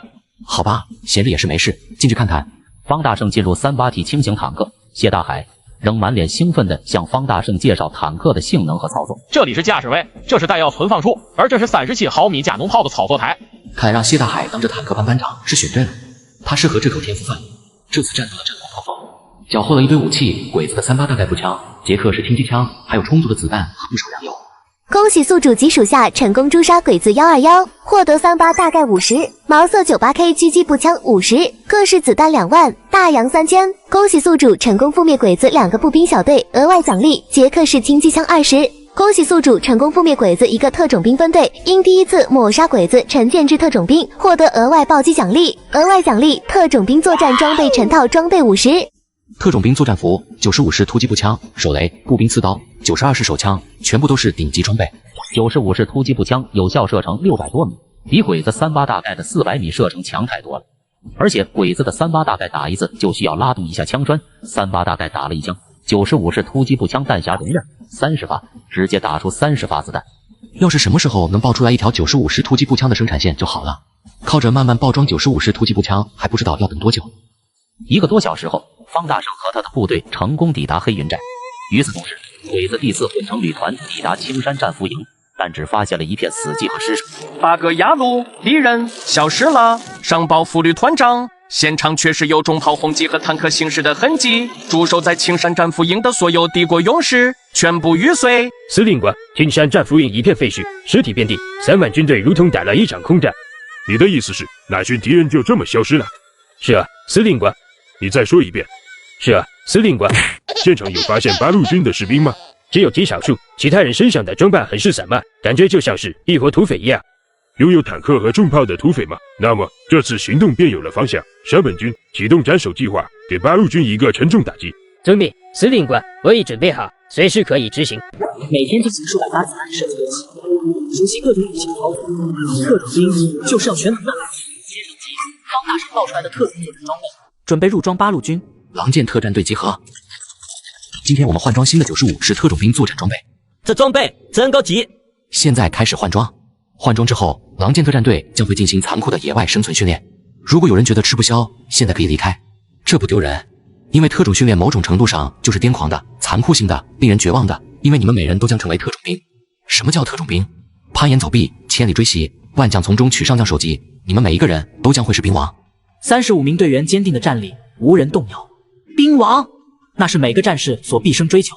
这些装备是你们成为兵王的基础，保管好。大帅，这些看起来应该像是成套的特种兵装备吧？新式冲锋枪，新式手榴弹，新式手枪，防弹衣，就算是特别精良的鬼子，也很少有这么厉害的装备。您是如何得到的？我们大帅连坦克都能买来，别说这什么特种兵装备了，跟着大帅混，一天吃9顿，不过是小菜一碟。安国，你也拿一套去。大帅，我不是为了这些装备。拿着吧，这是你作为队员的一部分。战场上穿上这些装备，能最大程度上保护自己。头几天，方大圣和武安国刚聊到军队建设、军队训练等等内容，常常直到深夜。方大圣发现，这武安国确实是个将才，千军易得，一将难求。去打青山战俘营，本来是想着把和尚这个家伙给截胡到自己这里来，没想到误打误撞将你这样的红干踩回来了。大帅，我只是做了我该做的。对，全能特战队是我们的目标。我对你提的几项改进建议都很满意。方大圣这段时间全身心投入到狼剑特战队的训练中，吃力负重，这是技术项目，每天进行数百发子弹的射击练习，熟悉各种武器的操作。特种兵就是要全能的。狼剑特战队，我的目标是成为最强的战队，你们要有如狼般的狡猾和勇敢。我希望你们能够在任何情况下都拥有亮剑的勇气。狼剑一出，谁与争锋？是大帅。然而鬼子这边，司令官小种一男下令的斩首计划。鬼子第1军特工队队长山本一木军衔大增，正集结部队准备进攻八路军总部。与以往的鬼子不同，这股几十人规模的鬼子兵全身上下穿着特种作战服，手持冲锋枪，胸前挂着特制手雷，整套武器装备是鬼子中精锐的精锐。此次我们袭的击目标是大峡湾的八路军总部，这就是司令官下达的斩首计划。所有小组听我命令：第1战斗小组在前方扫清障碍，注意警戒；第2战斗小组负责全面掩护；第3战斗小组作为后卫，负责断后。我们到达八路军总部时，不要轻易开枪，必须做到一击必杀，没有命令绝不能擅自行动。鬼子几十人部队正趁着夜色快速地驶向大峡湾。报告长官，根据地图显示，我们已经到了杨村地界，现在距离八路军总部的大峡湾只有2公里了。洛西，我们的目标是八路军总部，同阳村绕过人，不要打草惊蛇，必须做到一击必杀，没有命令绝不能擅自行动。遵命，大佐。这时，杨村几名巡逻的八路军战士路过，几位士兵便开了一枪，打中一名八路军战士。有敌人，快隐蔽！报告团长。哪个蠢猪开的枪？我刚刚是怎么说的？大佐，您刚刚说必须做到一击必杀。蠢猪，全是蠢猪！我们暴露了。鬼子士兵还没怎么反应过来，忽然战斗瞬间打响。驻扎在杨村的独立团，整个团上千人直接涌过来。团长孔杰此刻也是瞬间警惕。这小鬼子真是活腻歪了，居然胆敢主动向我们独立团发起进攻，迅速部署防御，我们不能让鬼子得逞。2营正面阻击，1营和3营从侧面包抄，务必将来犯之敌斩于马下。几十支冲锋枪火折风风神射，不少战士还没来得及反应，就被一枪爆头。八个牙路，我们已经暴露了，大杀完只能下次再来。所有战斗小组退出战斗。特种作战的精髓就在于一击必杀，如若不能做到，就必须要迅速撤离。奶奶个腿的，小鬼子要跑，晕，不能让他们逃走。孔杰还以为这群鬼子因为打不过他们，所以准备撤退，但追击中他发现八路军损失惨重。孔杰意识到了这次来的鬼子不对劲。这些鬼子，他们的实力远超我们的预期。团长，我们伤亡了200个战士。200个，快搜寻一下，有没有小鬼子的尸首？快找找！现在2营损失最大，一个2营才多少人？伤亡了200个，再打下去，整个营都要报销了。这战斗才开始那么一会儿，这群小鬼子到底是什么鬼东西？团长，找到了，找到小鬼子的尸体了，是小鬼子的钢盔。团长，这小鬼子的钢盔好特别。方大圣一声令下。科班运加农对远处3公里范围内进行无差别轰炸。收到，大帅。大帅，根据您的吩咐，这几天我一直蹲守在杨村周边，没想到真有小鬼子偷袭杨村，而且他们行动格外迅猛，我根本就没发现他们的存在，他们就直接开枪了。方大圣指了指一旁从青山战俘营特种小鬼子身上拔下来的特战服，问道：“他们身上穿的是这套衣服吗？”夜里面太黑了，看不太清楚，好像是，而且他们就只有几十个小鬼子，但是火力格外迅猛，用的都是清一色的猛火力冲锋枪。我只是看了一会战斗，感觉杨村驻扎的八路军部队肯定吃了不小的亏。这就对了，命令狼剑特战队全体集结，命令机枪连的轻机枪排全体集结，命令坦克班全体集结，干这群小鬼子一票。走！方大圣一声令下，狼剑特战队全部上马，奔袭之前就挑好了来路。坦克停在道路另一边，夜色朦胧中，勉强看到20个小鬼子朝着这边行。这应该是鬼子的一个战斗小队，他们过来的话，肯定会发现我们的存在。但是现在我们要是攻打他们的话，其他2个鬼子小队必定会警觉，这群鬼子都是黑狼子。方大圣眉头紧锁，头都大了。伤其十指，不如断其一指。准备进攻，务必要将这20个小鬼子全部歼灭。方大圣率先使出对付特制神枪，子弹穿过了特制钢盔，直接将其爆头。神枪手般全击杀7、8个小鬼子，坦克班运加农对远处3公里范围内进行无差别轰炸。收到，大帅。狗日的小鬼子，一大半夜等你等个黄花菜都凉了，让爷给你吃一套。远处约莫1.5公里的位置有鬼子行动的踪迹，狼剑特战队和轻机枪排进攻。狼剑特战队收到，兄弟们准备冲锋。坦克炮弹一发一中天，来跑！轻机枪排的15挺机枪开始也加入战斗。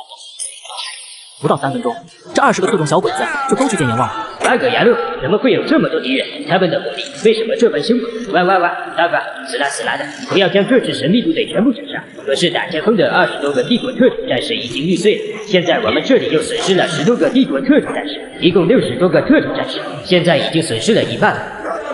山本一木正在头脑风暴，一枚坦克炮他身边3、4个特种小鬼子直接怪兽，离开这里，保存实力，交叉掩护，迅速朝着周边的密林撤退。我山本一木还会再回来的。大帅，我进去追他们，穿山沟子大林子，安说。不用追了，这黑灯瞎火的在林子穿梭，危险太大，万一用他们的命换了你们的命，不值当。好了，打扫战场，把这些躺着的小鬼子枪全部拿走。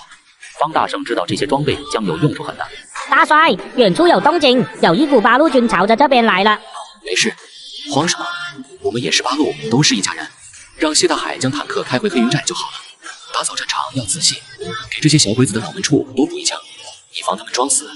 大帅，现在还给他们喂子弹，这也太浪费了。子弹我们有的是，但是战士们的性命是唯一的，不允许践踏。去执行命令吧。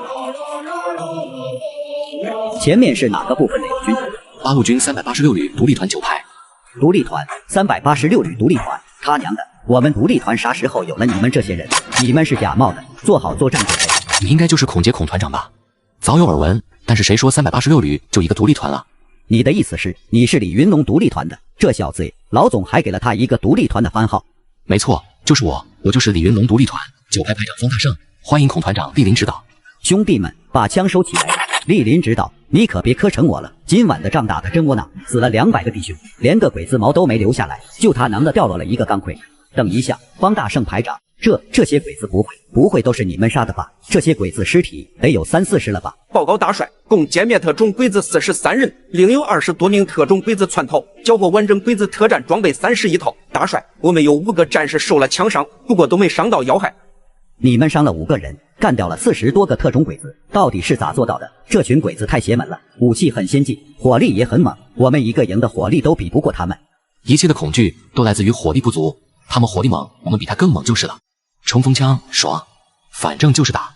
方大胜身边的战士们聚集起来，装备精良，然后孔杰的部队截然都是汉阳造、38大盖的，明显不是一个时代的产物。我的妈呀，李云龙那小子到底是发了什么洋财？这么几个人，这么多机枪、手榴弹，连腿上都有一把手枪，这还了得？难怪李云龙这小子这么抠，上次让他请我吃地瓜烧都不肯。想要让马儿跑的话，前提就是让他们吃饱啊，不然的话他怎么跑得动？道理是这么个道理，就是你们用的马饲料有点太奢侈了。孔杰的表情变得犀利起来。那什么，方排长，我想和你商量件事，我们还要对这群鬼子的身份进行全面甄别，主要是需要他们的装备，回去核验一下身份。孔杰这点小心思还是不戳穿他了。孔团长，这些来自于鬼子司令部直辖的鬼子特工队，特工队队长叫山本一木，军衔大佐。这些鬼子身上的装备也都是清一色的美械装备。这么说起来，他们是鬼子精锐中的精锐了。这样的精锐怎么就盯上我的团了？我们团牌面有这么大吗？孔团长，这是刚才从鬼子身上搜到的行军地图，他们本想着绕行阳村的，只是没想到孔团长您的团刚好驻扎在这里。难不成我们是误打误撞碰上的这群小鬼子？孔团长，你看他们标注的地点应该是2公里外的大峡湾。方排长，刚才你说什么？大峡湾？这群特种鬼子的目标是大峡湾？我的个老天爷，老总和总部可都在大峡湾，我孔杰难不成是替老总挨了枪子？大差不差了。这样一来，他们偷袭大峡湾的计划就算是落败了。我孔杰这次真是丢人丢到家了。不过我们团要是为了老总挡了这特种小鬼子的子弹，倒也值了。方排长，今天多谢你为我们独立团的战士们报仇。方排长将来但凡有什么需要，只需要吱一声，我孔杰一定给你办到。还有一件事。怎么了？您说。方排长，你愿意来我孔杰的独立团吗？我还有个副团长的位置一直保留着，要是你愿意，我马上向上级申请。你先别说话，你要是不愿意的话，我这个团长让你当也行啊，这都好商量嘛。独立团、主力团，他孔杰好意思说自己是主力团吗？我看他孔杰这个独立团就是个草包团、发面团。对，老总，未知全貌不可妄评啊，先看看完整的战报吧。好了，我看完了，本来只想给他点教训，现在不同了，孔杰这个团长还是不要干了，让他去喂马。孔杰，我对不起你。老总，这可是兵家大忌，临阵换将，而且这要是撤换团长，现在人选不多了。团长人选，这都不是问题。老总转而一下想到了战报中的一个名字。战报里，孔杰如实汇报了战报中方大胜的战绩。方大胜一个排长都能带兵干掉这什么特种鬼子几十人，好样的，还是李云龙的兵。这方大胜排长带着手下的人马干掉了40多个特种鬼子，但是自身只是伤了几个战士，好歹也算是给我们八路军挽回了一点颜面。只是一想到孔杰这战绩，我还是忍不住锤死他。老总，孔杰也有自己的难处，而且他可能替我们总部背了黑锅。就算是背了黑锅，也改变不了他孔杰带了发面团的事实。人家李云龙手底下的排长怎么就能干掉几十个这种特种鬼子？这战报当时他到底是怎么好意思写出来的？老总撤掉我独立团的番号，搞一个什么新3团出来，这简直是侮辱。番号不重要，重要的是打胜仗啊，孔杰。不对劲，老总这是不是在为你李云龙铺路，让你一家独大？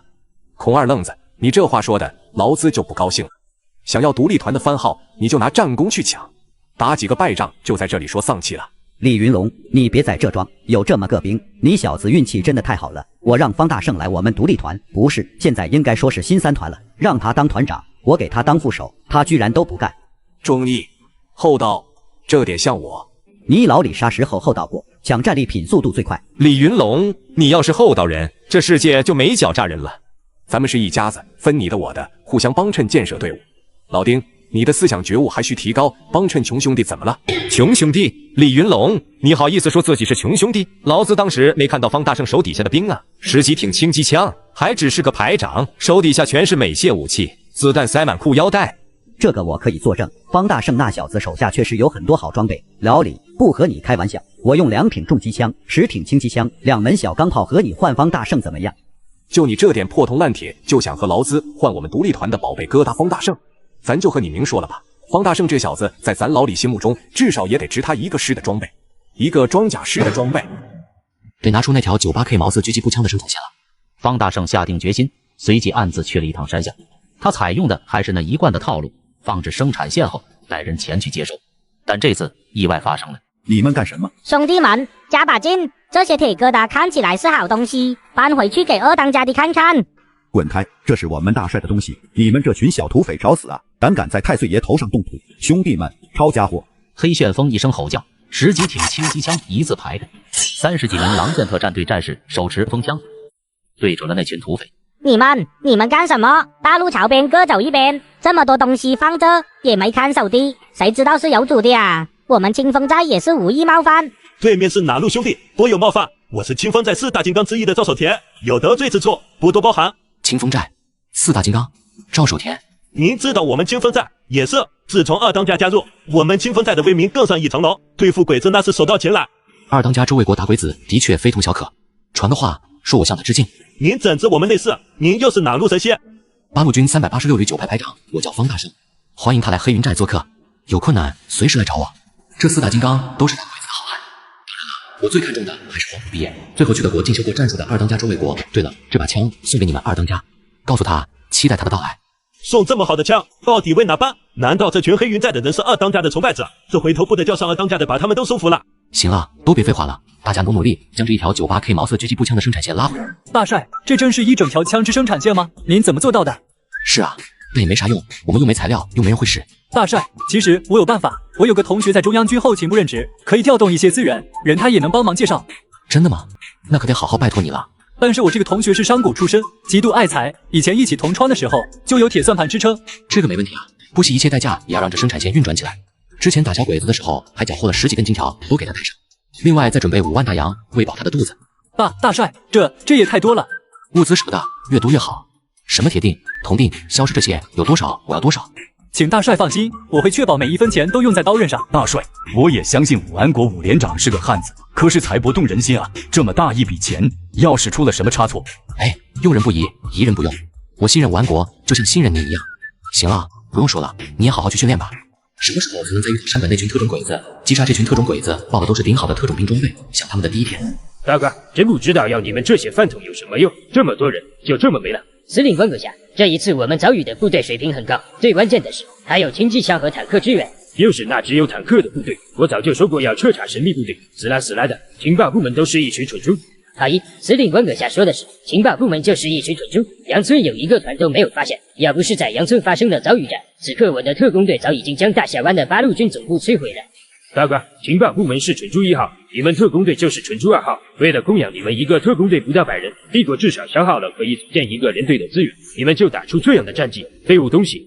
小种一男越想越气，当即又给了山本一木几个大嘴巴子。司令官阁下教训的是，请司令官阁下再给我们一个机会。你不能杀俘虏的，是吗？可我的手不听我使唤。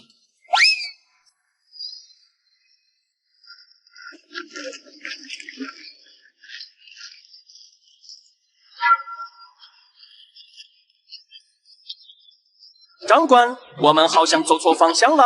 我们现在的位置至少像被偏移了70度方向。我们现在好像迷路了。大哥，偏移70度，我们再走1会就要回家了。所有部队停止行军，8个牙路，谁能告诉我这到底是什么地方？侦察兵，侦察。8路军的一个排长，手底下10几挺轻机枪，剩下的人手一支冲锋枪。守田，你确定看到的是8路军，不是委员长的侍卫队？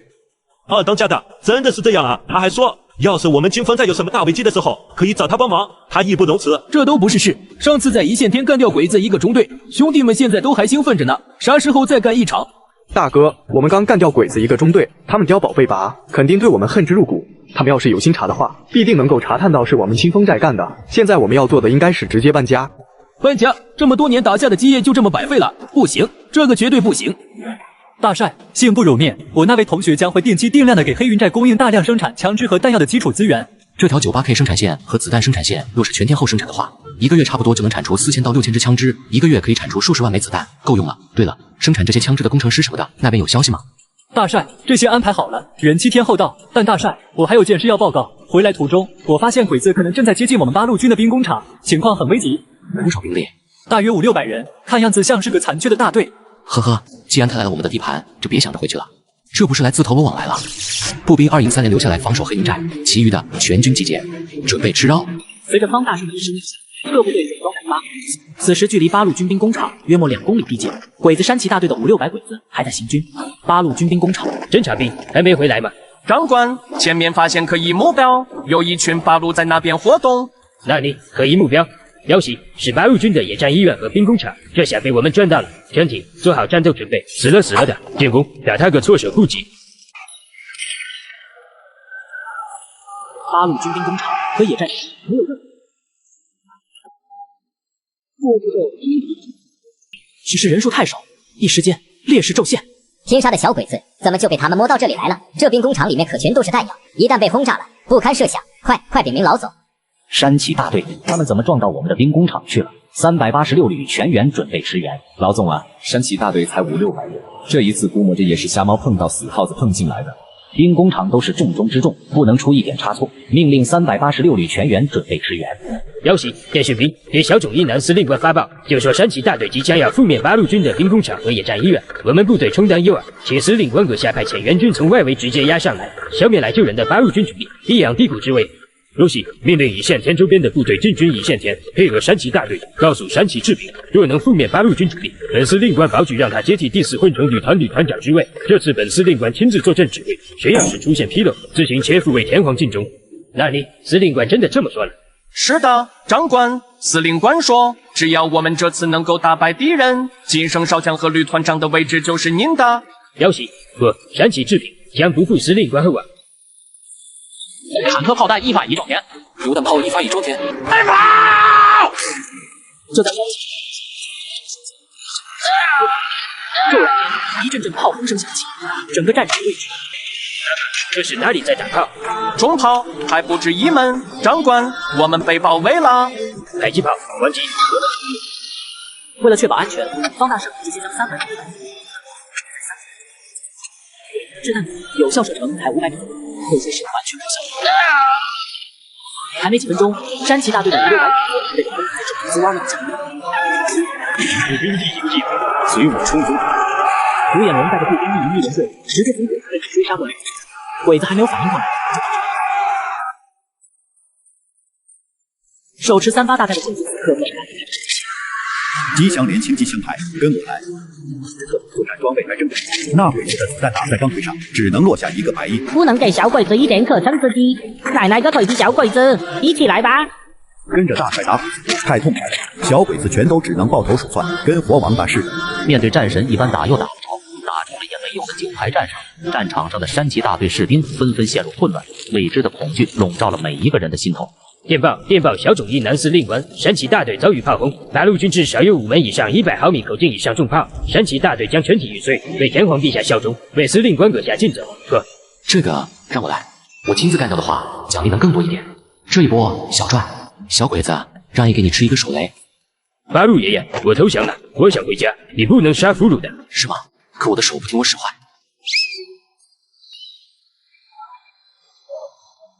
我投降了。得知山崎治平少佐竟北方大圣用手榴弹打掉了，气急败坏的鬼子司令官小种一男决定用2倍于方大圣兵力袭击八路军。方大圣面对鬼子无所畏惧，打超过自己快1倍数量的鬼子又如何？司令官，連邦を受けたばかりで山崎治平は戦火で犠牲になった。連邦によると謎の部隊に滅ぼされたという。八个压路，我们帝国勇士山崎治平又被一支神秘部队给消灭，又有重炮轰击，坦克死了的。这支神秘部队一定是八路军，命令增援部队火速追击这支神秘部队。はい、司令官。鬼子的几千人增援部队正快速开往清风寨，激情明白的是一场恶战。大帅不好，鬼子的几千人增援部队已快赶到清风寨。清风寨，周卫国。大帅，我们要去增援清风寨吗？可是我们刚打完仗，兄弟们都很疲惫，还要补充弹药粮草。况且这次面对的鬼子是3000多人，我们只有1000多人，能有胜算吗？王大奎把去不去救清风寨的兄弟们留给了方大胜，待方大胜拍板的是一个艰难决定。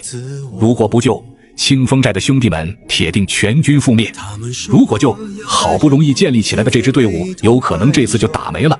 留给方大胜思考的时间不多了。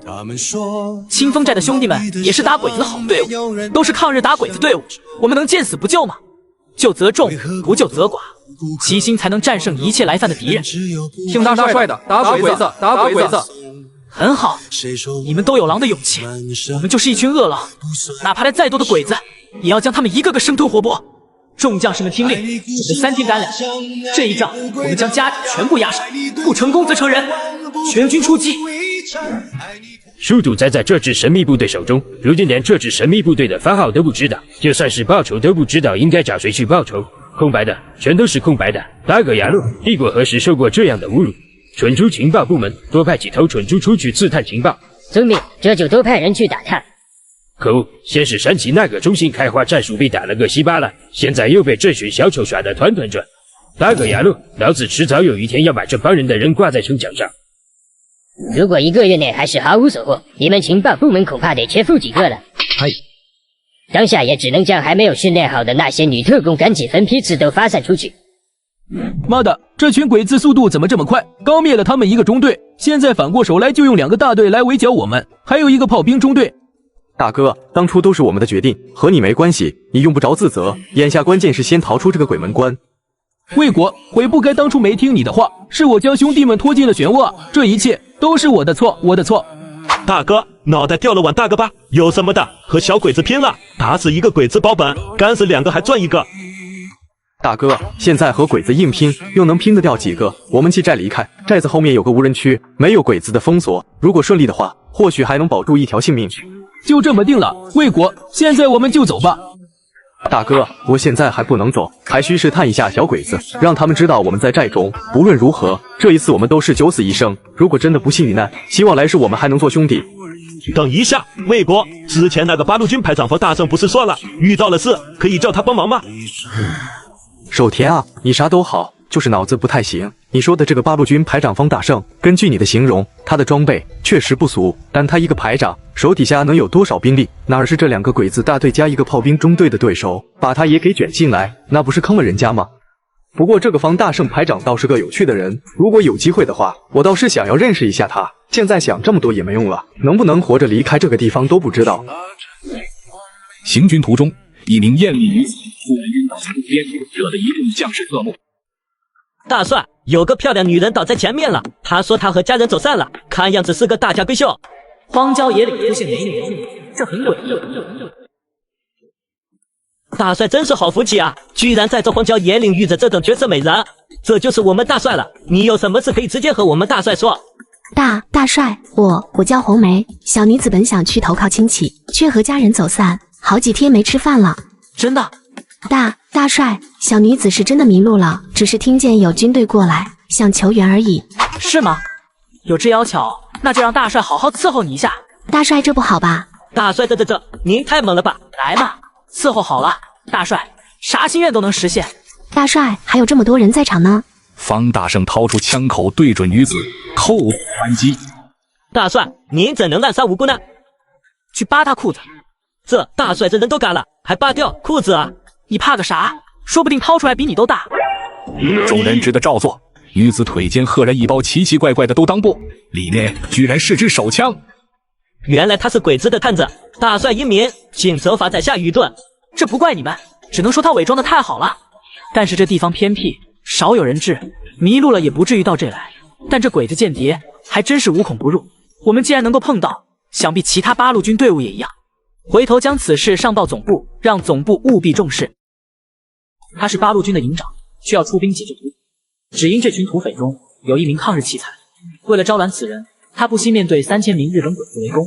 在外人看来，一个营的八路军想要打赢3000鬼子，根本是天方夜谭。他却直言优势在我。傍晚，方大圣带着部队赶到了清风寨附近。奶奶的，鬼子已经在进攻清风寨了，咱们给他们来个螳螂捕蝉，黄雀在后。清风寨之前灭了鬼子一个中队，遭了鬼子记恨。鬼子这次居然直接调动2个大队回头围剿他们。寨子里一共只剩几百来号人，面对3000名装备先进的鬼子，可谓是毫无胜算。几位当家的早已心灰意冷。就在这时，4大金刚之一的赵守田忽然回忆起之前遇到的一位奇人。魏国，之前我遇到一个八路军的排长，他认得你，还叫我遇到困难记得找他帮忙。八路军的一个排长，手底下能有多少兵力？哪是这3000名日本鬼子的对手？把他也给卷进来，那不是坑了人家吗？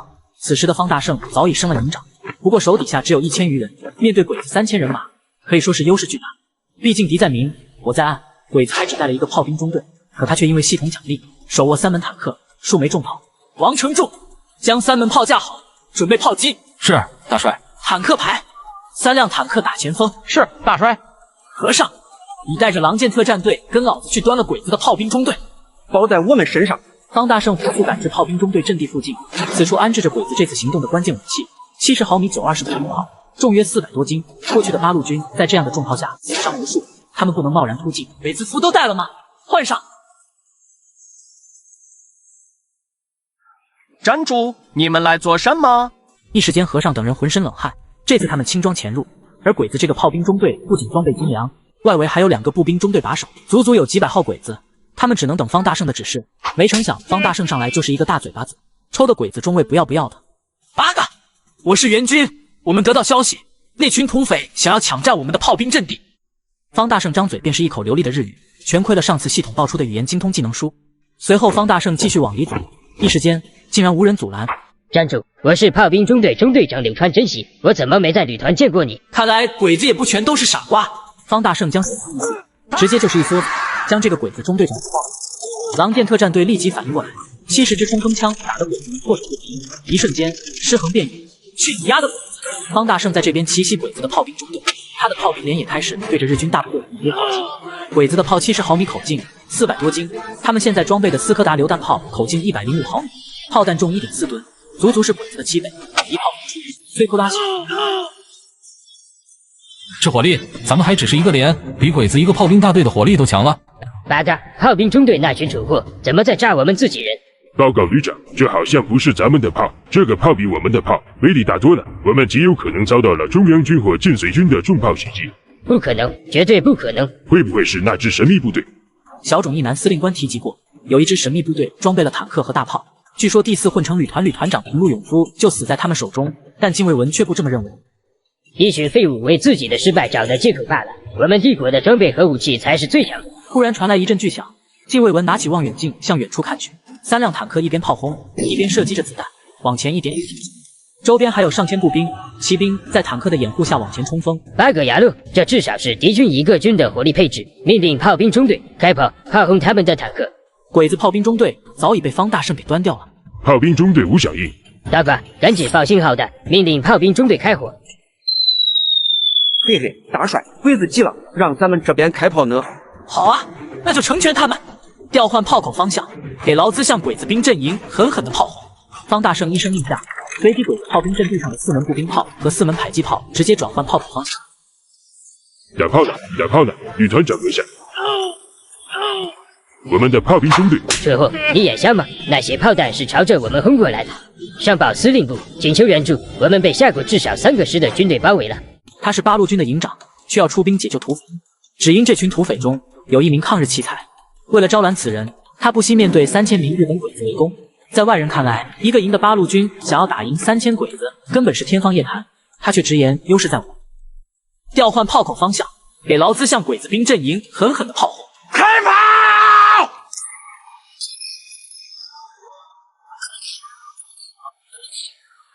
大哥，你瞧，鬼子的炮弹居然朝自己人开火，像下饺子一样朝自己头顶砸。我勒个去！不是鬼子内讧，是有人攻占了鬼子炮兵阵地。难道我们有援军？这到底是哪路神仙在救援我们清风寨？若是真的有幸能活着，我朱子明定要向他磕3个响头。兄弟们，我们有救了，都给老子冲啊！别让友军看扁了咱。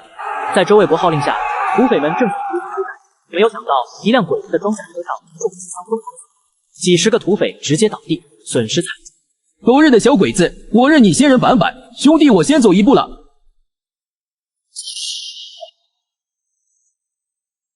司令官閣下、第六旅団は大規模な襲撃に遭遇し、あなたの言う謎の部隊のように、少なくとも3人の死弾。爸爸，又是那帮幽灵，不能让他们继续壮大下去了，否则帝国大业将彻底毁于一旦。我调派4个旅团和第41师团全体5万兵力急速赶往庆丰寨，命令禁卫文坚守阵地，等待援军。はい、司令官閣下。5万多鬼子，小种一男已经将手底下近半军队都压上了。这场战役，他势必要粉碎神秘部队。不到半个小时，禁卫文带过来的2个步兵大队和1个炮兵中队已经被重创。报告旅团长阁下，再打下去，我们要全军覆没了。报告，必须要坚守待援，只需要再坚守5个小时，不，3个小时，再坚守3个小时，我们的先锋援军就会抵达。3小时，旅团长阁下，再有半小时，我们都将全部去见天皇陛下了。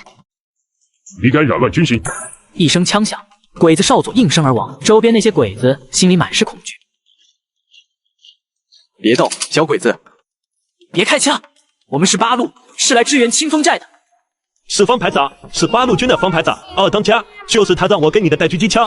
这一次我们遭遇鬼子大举围剿，危在旦夕，多谢方营长救命之恩。何来之恩？我们都是打鬼子的队伍，快起来！冒昧的问一下，为了救援我们清风寨，贵军出动了几个团的兵力？几个团？我们加强营就1000余人兄弟。1000余人兄弟对战鬼子的3000人马，当之无愧的英雄。此时方大胜正带着人马，3辆坦克打前锋，八路军全军压上，狼剑客战队70支冲锋枪猛烈开火，以及鬼子的炮兵阵地猛烈开炮，使得鬼子两面受敌。虽然鬼子有装甲车冲锋，但面对八路军坦克强大火力的碾压，战场上出现鬼子的惨烈。不到一会，鬼子就全部被歼灭。旅团长，我们已全部做好玉碎准备。坚定司令官阁下，务必为我们报仇雪恨，此生觅之敌不除，后患无穷。切记，切记。当方大胜等人压上来时，禁卫文身边只有7、8个小鬼子。大帅，这鬼子好像是个大官，要不要抓获的？不用了，我不喜欢俘虏鬼子。区少将，这点功勋哪里有报装箱？2人商讨之际，禁卫文突然发现了这边的方大胜，带刀冲了过来。帝国万岁，天皇万岁！还没近得了身，便被方大胜查起，机枪一阵扫射，禁卫文直接倒下。恭喜宿主诛杀鬼子，奖励 P511D 野马战斗机1架。我去，飞机！3个鬼子大队真的报了1架飞机，野马战斗机，自备4挺重机枪、4挺轻机枪，这下空战无敌了呀！方营长，山高地远，有缘再见。您对我们清风寨的大恩大德，我们永世难忘。以后若是有机会，我们清风寨必定会生死相报。诸位，如果你们不嫌弃我的加强营庙小的话，欢迎诸位加入。但要说打鬼子，绝对让你们打个够。我们清风寨的这些兄弟，只要是打鬼子的事情，我们义不容辞，我们愿加入。大帅，不好！前方发现鬼子的装甲坦克部队正朝我们赶来。大帅，不好！前方发现鬼子的装甲坦克部队正朝我们赶来。刚结束战斗，鬼子的援军就来了。大帅，我们赶紧撤吧。这刚缴获的战利品足够1个团装备了，要是这个时候抛下装备撤退，那就真是白忙活一场了。再赌一次。此时方大胜1个营总战力也只有1000余人，再加上刚结束的战斗，伤员也有好几百，而且这次遇到的是坦克装甲部队，此战要打下去必定凶多吉少。我们有地方赌，这一车车战利品可没地方赌。全军听令，做好战斗准备。是。鬼子第14师团第33旅团麾下龟田大队坦克装甲部队3000余人正在急行军，他们要作为先头部队抵达清风寨，救援第6混成旅团，彻底消灭这支神秘部队。王血军，速度太慢了，大哥，加速行军，一群拦住，跟上。太子，大家干了1夜10多个小时都没休息过，您空中空洞。借口，你们下国人都是劣等基因，一群废物，只会找借口。伪军部队里顿时一阵骚动，他们不是不想打，而是没有这个胆子。龟田大队最佳战绩，直接歼灭了进随军的1个师，足足1万人。想要休息，很简单。还想休息的，尽管跟我说，一群拦住。龟田还没嚣张完，一阵阵炮轰声突然响起，斗大的炮台上，方圆10米范围内，直接全部抹杀。兵sĩ，兵sĩ，杀鸡给给！大哥，这炮弹是谁打的？不要干了他，快查明情况。这只是第1轮试炮，也是方大胜取得的先机。我在暗，借着武器射程的优势，先消耗一波敌人的兵力，挫败他们士气。大哥，给我死了的射击！鬼子们胡乱射击，可连个敌人影子都没看到，这些子弹自然也全都白瞎。伪军阵营此时也已经崩溃，纷纷往后方撤退。烟雾中，庞大的战争机器缓缓现身。敌人出现了，坦克是坦克，土八路有坦克，竟然还有3辆，3辆坦克，这是方大圣目前最强的王牌。但他不知道的是，龟田大队这次却装备了10辆坦克。土八路3辆坦克算个什么？这次我特意装备了10辆坦克，民警坦克中队给我开炮，杀鸡敌人。鬼子的小豆丁坦克反应迅速，接连朝八路军坦克开炮，10辆坦克炮弹齐发，一些打歪了，一些直接落在人头上，加强营一下损失无数，连38T 坦克也遭到攻击。排长您没事吧？没事，庆上而已，继续瞄准。龟田虽然嘴上说的轻松，但对面3辆从没见过的坦克，心里也有些拿不准。立刻给小种一男司令官发电报，就说我们遇到了神秘部队。之前龟田完全不信什么神秘部队，可是八路军哪号1000人的队伍能配备3辆坦克？这个部队的背景不容小觑。一连随我冲锋！冲啊冲啊！干死这小鬼子！一连有了之前系统奖励的加持，装备不足，鬼子换弹药多，够他们的半自动步枪连发8次，还有经典98K 加持，露头就秒。步兵一营一连正在敌阵中缓缓杀归的坦克排还行不行啊？等鬼子的坦克再开一炮，我们就全玩完了。鬼子的轻型坦克移速较快，加上加强营这边新人居多，经验不足，一时间竟然真的有点束手无策。瞄准鬼子坦克的履带，开炮！谢大海的坦克一炮轰出，方位偏移了一些，还是未能突破敌方装甲。看着鬼子10辆坦克齐刷刷调整炮口准备开炮，方大圣心里第一次出现了一丝绝望。这次不会真的玩脱了吧？就在此时，后方坦克排2枚37毫米加农炮终于冲出，在空中划出一道美妙的弧线，稳稳命中目标。鬼子2辆超轻型坦克装甲直接被破开，整个驾驶舱瞬间炸了，顷刻间点燃一切。旁边的鬼子也全部烤焦了。打得好，给我把小鬼子坦狠狠的炸！原来另外2辆坦克的驾驶员看到谢大海一炮，懂了他的意思。3门坦克呈三角形式态围攻鬼子的8辆轻型坦克，转圈圈的方式边和鬼子坦克找不着北。一连串的攻势下来，这8辆小豆丁全部干飞。打得爽！谢大海，你居然把鬼子的10辆坦克全干趴下了！面对坦克中队的全败，龟田大怒，都是饭桶，10辆坦克打不赢土八路的3辆坦克，都是废物，废物！忽然龟田一阵枪声骤然响起，龟八个牙了，竟然还有家伙在后背偷袭我们！报告龟田少佐，是那群皇协军叛变了！开枪轰击，一个不留，将那群该死的皇协军惩罚了！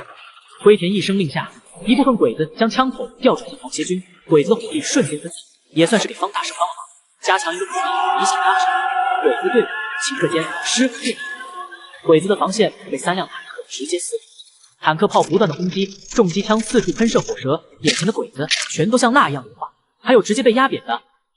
天皇万岁，万岁，万岁啊！龟田鬼子叫嚷着，还想冲锋，直接被方大圣一枪爆头。至此，小日子的第2波增援装甲坦克部队全部消灭，战斗正式结束。独眼龙带了200多个伪军走过来，你们部队的番号是？皇协军第8混成旅麾下加强营，我是加强营一排长宋山炮，请长官收下我们。宋排长，欢迎你的加入。刚才动静太大，现在我们必须迅速撤离这里。司令官阁下，龟田大队电报遭遇神秘部队3辆坦克袭击，请求援助。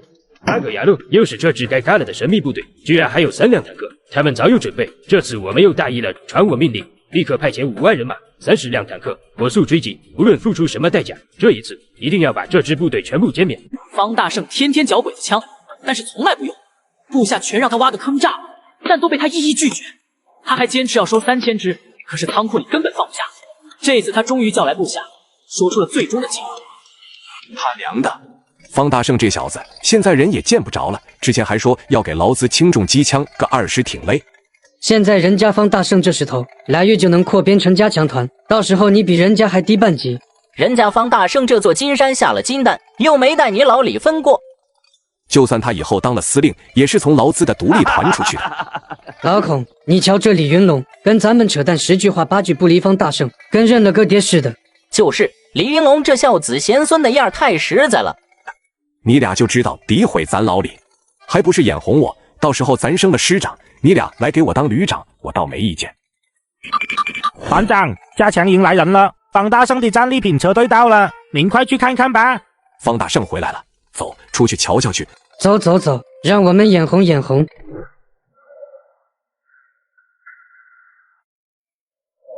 门外7、8辆大卡车停在那，狼剑特战队整齐护送，李云龙看到王大奎部队的新式军装以及身上说不出名的武器，身心不由得感慨，这时隔几月，竟让他刮目相看。报告团长，车上这些是我们缴获的装备，没地方放。营长说放着也是吃亏，不如拿来咱独立团。方大胜那小子把我独立团当什么了？我是收破烂的吗？现在真是反了天了。李云龙嘴上叫骂着，但看着满满当当的卡车，心里早就乐开了花。老李呀，方大胜这小子太过分了，这点破烂活你肯定瞅不上。几位大兄弟辛苦一下，把这些东西全开到我们新一团去。我们仓库多，全是空的。我们新3团仓库也多，老丁啊，咱们一起把这破烂收了吧。21天做5，一人一半。你们2个老小子真是想他娘的美事！破烂也是我独立团的破烂，肥水不流外人田。大奎，这里面都有啥呀？也没啥，就3000支3把大盖，1000多个香瓜手雷，还有几十挺外把子机枪。此言一出，直接把铁三角3人组干沉默了半晌。瞧瞧这说的还是人话吗？这哪里是破烂，分明是3个团的装备。老李，你小子真发财了。老李，这样下去，你收破烂也能收出个师长来。方大胜这小子够意思，收，全都收下。你俩别走漏风声，要是被旅长知道，老子这才就要破了。方大胜这小子莫不是害怕老子不收，故意说这是一堆破烂，怕伤害咱老李的自尊心。好小子，3把大盖放那边，手雷放这边，歪把子送我屋里，我搂着睡。瞧他那样，跟娶媳妇似的，什么狗屎运！你们2个别不服气，还不是老子给了方大胜绝对的自由，让他自己发展。这么多装备，我可从没跟他要过一次。要是在你们手底下，他能有今天的成果吗？李云龙，你小子活该发财！就是这么多宝贝，我和老丁眼红也没啥，可要是旅长眼红了……孔二愣子，你小子啥意思？把旅长搬出来，贼心眼这么多，老子用机关枪把你小子突了。老李啊，我可啥也没说，具体怎么个意思，就看你小子能不能意思了。这旅长要我就给旅长，你在里边也捞不着好。但是这次你别跟我抢呢，这以后咱们队伍之间倒也不是不能互相帮助一下。真抠门，铁公鸡一个。孔杰正抽着烟插科打诨，却在这批装备中发现了一个惊人的谜团，这批枪上还沾着血腥味。大奎啊，这3把大盖是哪来的？孔杰这一点，李云龙和丁伟终于也反应了过来。战场缴获3000支枪什么概念？鬼子一个连队才有3000人，方大胜一个加强营不过才1000来人，事情恐怕没有这么简单。大奎，你老实说，这些3把大盖是哪来的？别忽悠劳资，说是捡来的，到底是什么情况？王大奎还从来没见过团长这么严肃的样子，直接被吓得话也说不清了。团长，这个情况什么这个那个的，这有什么不能说的？说。团长，这还能怎么了？打仗缴获的呗，不就几千个鬼子吗？只需要覆灭3个步兵大队就行了。他娘的，出去没几天，你学会和劳资吹牛了是不是？我没有吹牛啊，分批次来就行了，不就几千个鬼子吗？分分钟就干掉了。听得李云龙心中一阵激荡，什么时候打鬼子已经变得这么轻松？打仗早就该这么打了。团长，这装备都卸下了，我们就先走了啊。等等，别着急，你他娘的身上挂的都是什么玩意儿？这步枪咱老李怎么没看过？团长，这是95式自动步枪，装弹30发，最大射程600米。最神的是，它不用拉枪栓，而且1厘米厚的铁板都能打穿。真有这么好的步枪，射程远，威力大，还能连发，这他娘的不成了机关枪了？李云龙对着这枪是又看又摸，越看越喜欢。他不知道的是，这是新中国未来配备的枪支。1997年至今，它一直是武器史上一个值得华夏人民骄傲的勋章。团长，你干啥？你要抢我的枪啊？他娘的，摸摸怎么了？这又不是你媳妇。团长，方营长那边出事了，让大奎赶快回去。穿越到抗日战争，系统直接奖励1架战斗机。还没等方大胜高兴2分钟，天上的飞机直接变成了2架。怎么还会有4分链？这是在搞什么飞机？飞机跑道上，一架野马战斗机在众目睽睽之下腾空而起，在空中呼啸而来。方大胜凭借着系统给出的飞机技能书，很快学会了基础的驾驶功能。但要是空战的话，毕竟还没有经验，飞机呼啸而去。战士们看到自家的飞机升空，底下一片欢呼起舞。我们有战机了，我们加强营有战机了！营长万岁！营长太厉害了！跟着营长混，分分钟起飞。此时，方大胜驾驶飞机缓缓降落在跑道上面。方大胜从飞机上下来，大帅，听说你要在我们中间挑选预备飞行员学习开飞机，我是不是也有机会当飞行员啊？有的，但是开飞机视力一定要好，手脚也要灵活，还要有很多的专业知识。狗剩，你就算了吧，别想这么多了。我的父母和未婚妻就是被鬼子的轰炸机炸死的，咱们现在有了飞机，以后鬼子的飞机来了也不怕了，当飞行员杀鬼子。士兵们听到狗剩所讲，大家同仇敌忾，各自眼神中流露出无比坚韧。倏然间，眼前一道黑影闪烁，方大圣面色骤变，脸色也突然间显得极端难看。空中怎么还有一架飞机？难道是中央军的？距离地太远，看不清楚。大帅，鬼子的侦察机是鬼子的侦察机。方大圣眉头皱起，表情复杂。难道鬼子的侦察工作已经到了这一步了吗？黑云寨这个根据地已经被鬼子发现了，还是说着鬼子的侦察机只是无意间钻入到这片区域？空战即将开启，打得过吗？大帅，不好，洋行的同学愿意借我们2个飞行员，都还没有到，你上去飞的话太冒险，要不我们赶紧隐蔽。我也是刚学会，对于空战，我还只是在书上学了些皮毛，真要实战，心里还是没有把握。但是遇到小鬼子，就算要打在这里，也要飞上去和小鬼子决战。怕他干嘛？打的就是小鬼子。我们的是战斗机，鬼子的是侦察机，不可同日而语。武安国到，立即进入战备状态，以防鬼子进攻。是。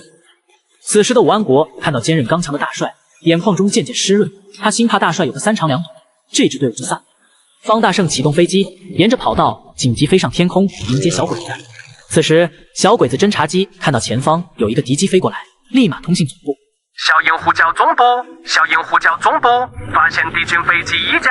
方大圣战斗机在空中倒挂着翻了个跟头。狗日的小鬼子，也送你见狗黄去！随即拉近了鬼子侦察机之间的距离。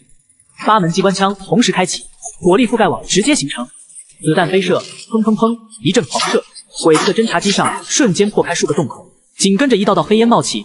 打得好，打中了，鬼子的侦察机报销了。小鹰呼叫总部，遭遇敌军神秘战机袭击，平安县城周边侦察机已中弹，油箱已破裂，无法返航。侦察机飞行员叶泽之家即将会对敌军进行毁灭性撞击，为天皇警钟，玉碎。鬼子飞行员野泽之家发话完毕之后，直接将操作感推到了极致。反正现在他已经这样了，也活不了了，那还不如拉着敌人的战机一起去死。死亡，覆灭一切。不好，鬼子的侦察机想要撞击大帅的战斗机，他想要发起自杀式的攻击。方大圣目光一阵闪烁，这战斗机可是加强营唯一的战斗机了，要是炸了，可就没了。小鬼子想和我同归于尽，想得美！看老子怎么让你屁股开花！方大圣野马战斗机也加速拉杆，向鬼子的侦察机冲去。这种架势正合小鬼子心意。这难道是？此时鬼子看到野马飞机直冲过来，极度兴奋。游戏来吧，一起为天皇尽忠吧！就在方大圣快接近侦察机时，野马战斗机立即拉高，直接来了一个90度倒立翻转，把机枪口直接对准了侦察机腰部位，一梭哈子弹，侦察机直接在空中跌停。鬼子侦察机落地，连个渣渣都没剩下。丁，恭喜宿主成功击杀1名鬼子飞行员，奖励获得 P51D 野马战斗机1，飞机专用航空燃油100桶，机枪子弹10万。这个牛批啊！又爆了一架飞机，打完小鬼子，收工，回家吃饭去哦。恭喜大帅，首战告捷，大获全胜。我们也不能高兴太早，此次2架飞机的性能、武器、护甲、发动机、速度等等方面，并不是一个层次的。就像是一个壮汉，居然还用好几拳才锤飞了一个小女孩。不要因为一点战绩就夸夸其谈。这次侦察机消灭后，鬼子势必会派大量的战斗机来袭击我们的营地。还是大帅想的周到呀！可我们现在只有1架战斗机，到时候对战数量众多的鬼子敌机，可怎么办呀？你说的对。我们接下来要弄一个飞行中队的编制，就这2天了，再弄1架 P51D 野马战机，再加上一些配套的机枪子弹、航空燃油什么的，1架为主战机，1架为僚机，穿插战斗。这样，你借来央行2个飞行员就有飞机实战了。营长，还有一架P51D 野马飞机，这是真的吗？我还能骗你们吗？等消息吧，未来都会有的。战斗机、轰炸机、侦察机，我们的空军力量注定会蓬勃发展。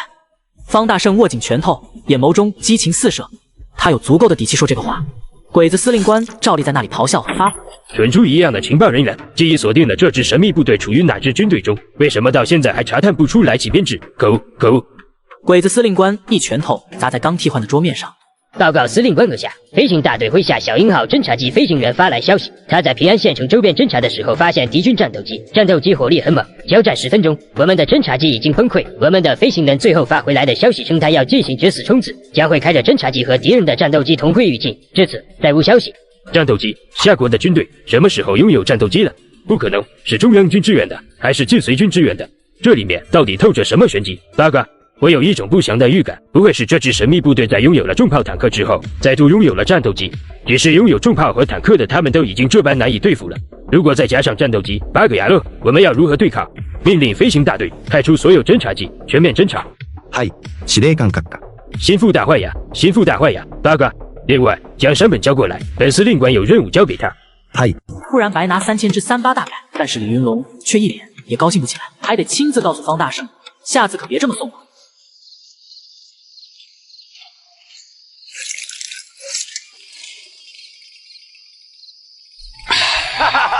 3000支38大盖，子弹也不少，照个3000人没啥问题吧？到时候咱老李直接组建6个营，别的不说，最起码不能比方大圣那个小兔崽子少，这可不能丢了我老李的面子。李云龙正美滋滋的想着呢，电话突然响了，也不知道是哪个博士。谁呀？大半夜的不睡觉。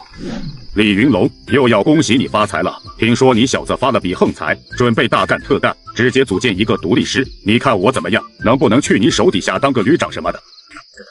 李云龙手中的电话都颤了颤。怪不得今天老是听到癞蛤蟆在咕咕乱叫，原来都是有原因的。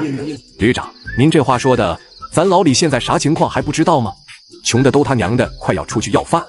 李云龙，你小子少他娘的在老子面前搞这个！老子是干什么出身的你不知道？这点情报我分分钟拿捏。我告诉你，坦白从宽，抗拒从严，老实交代，给我交代清楚。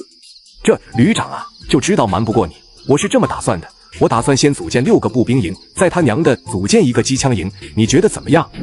他娘的，我看你小子是想上天，一次性组建6个步兵营，1个机枪营，你一个独立团搞机枪营，那老子这一个旅怎么办？搞一个机枪团。这是当然啊，别说是机枪团了，您就算是搞一个装甲师，那不都是应该的吗？旅长啊，我时常就和战士们说，咱们旅长爱兵如子，还讲原则，从不向自己的孩子们伸手要吃的。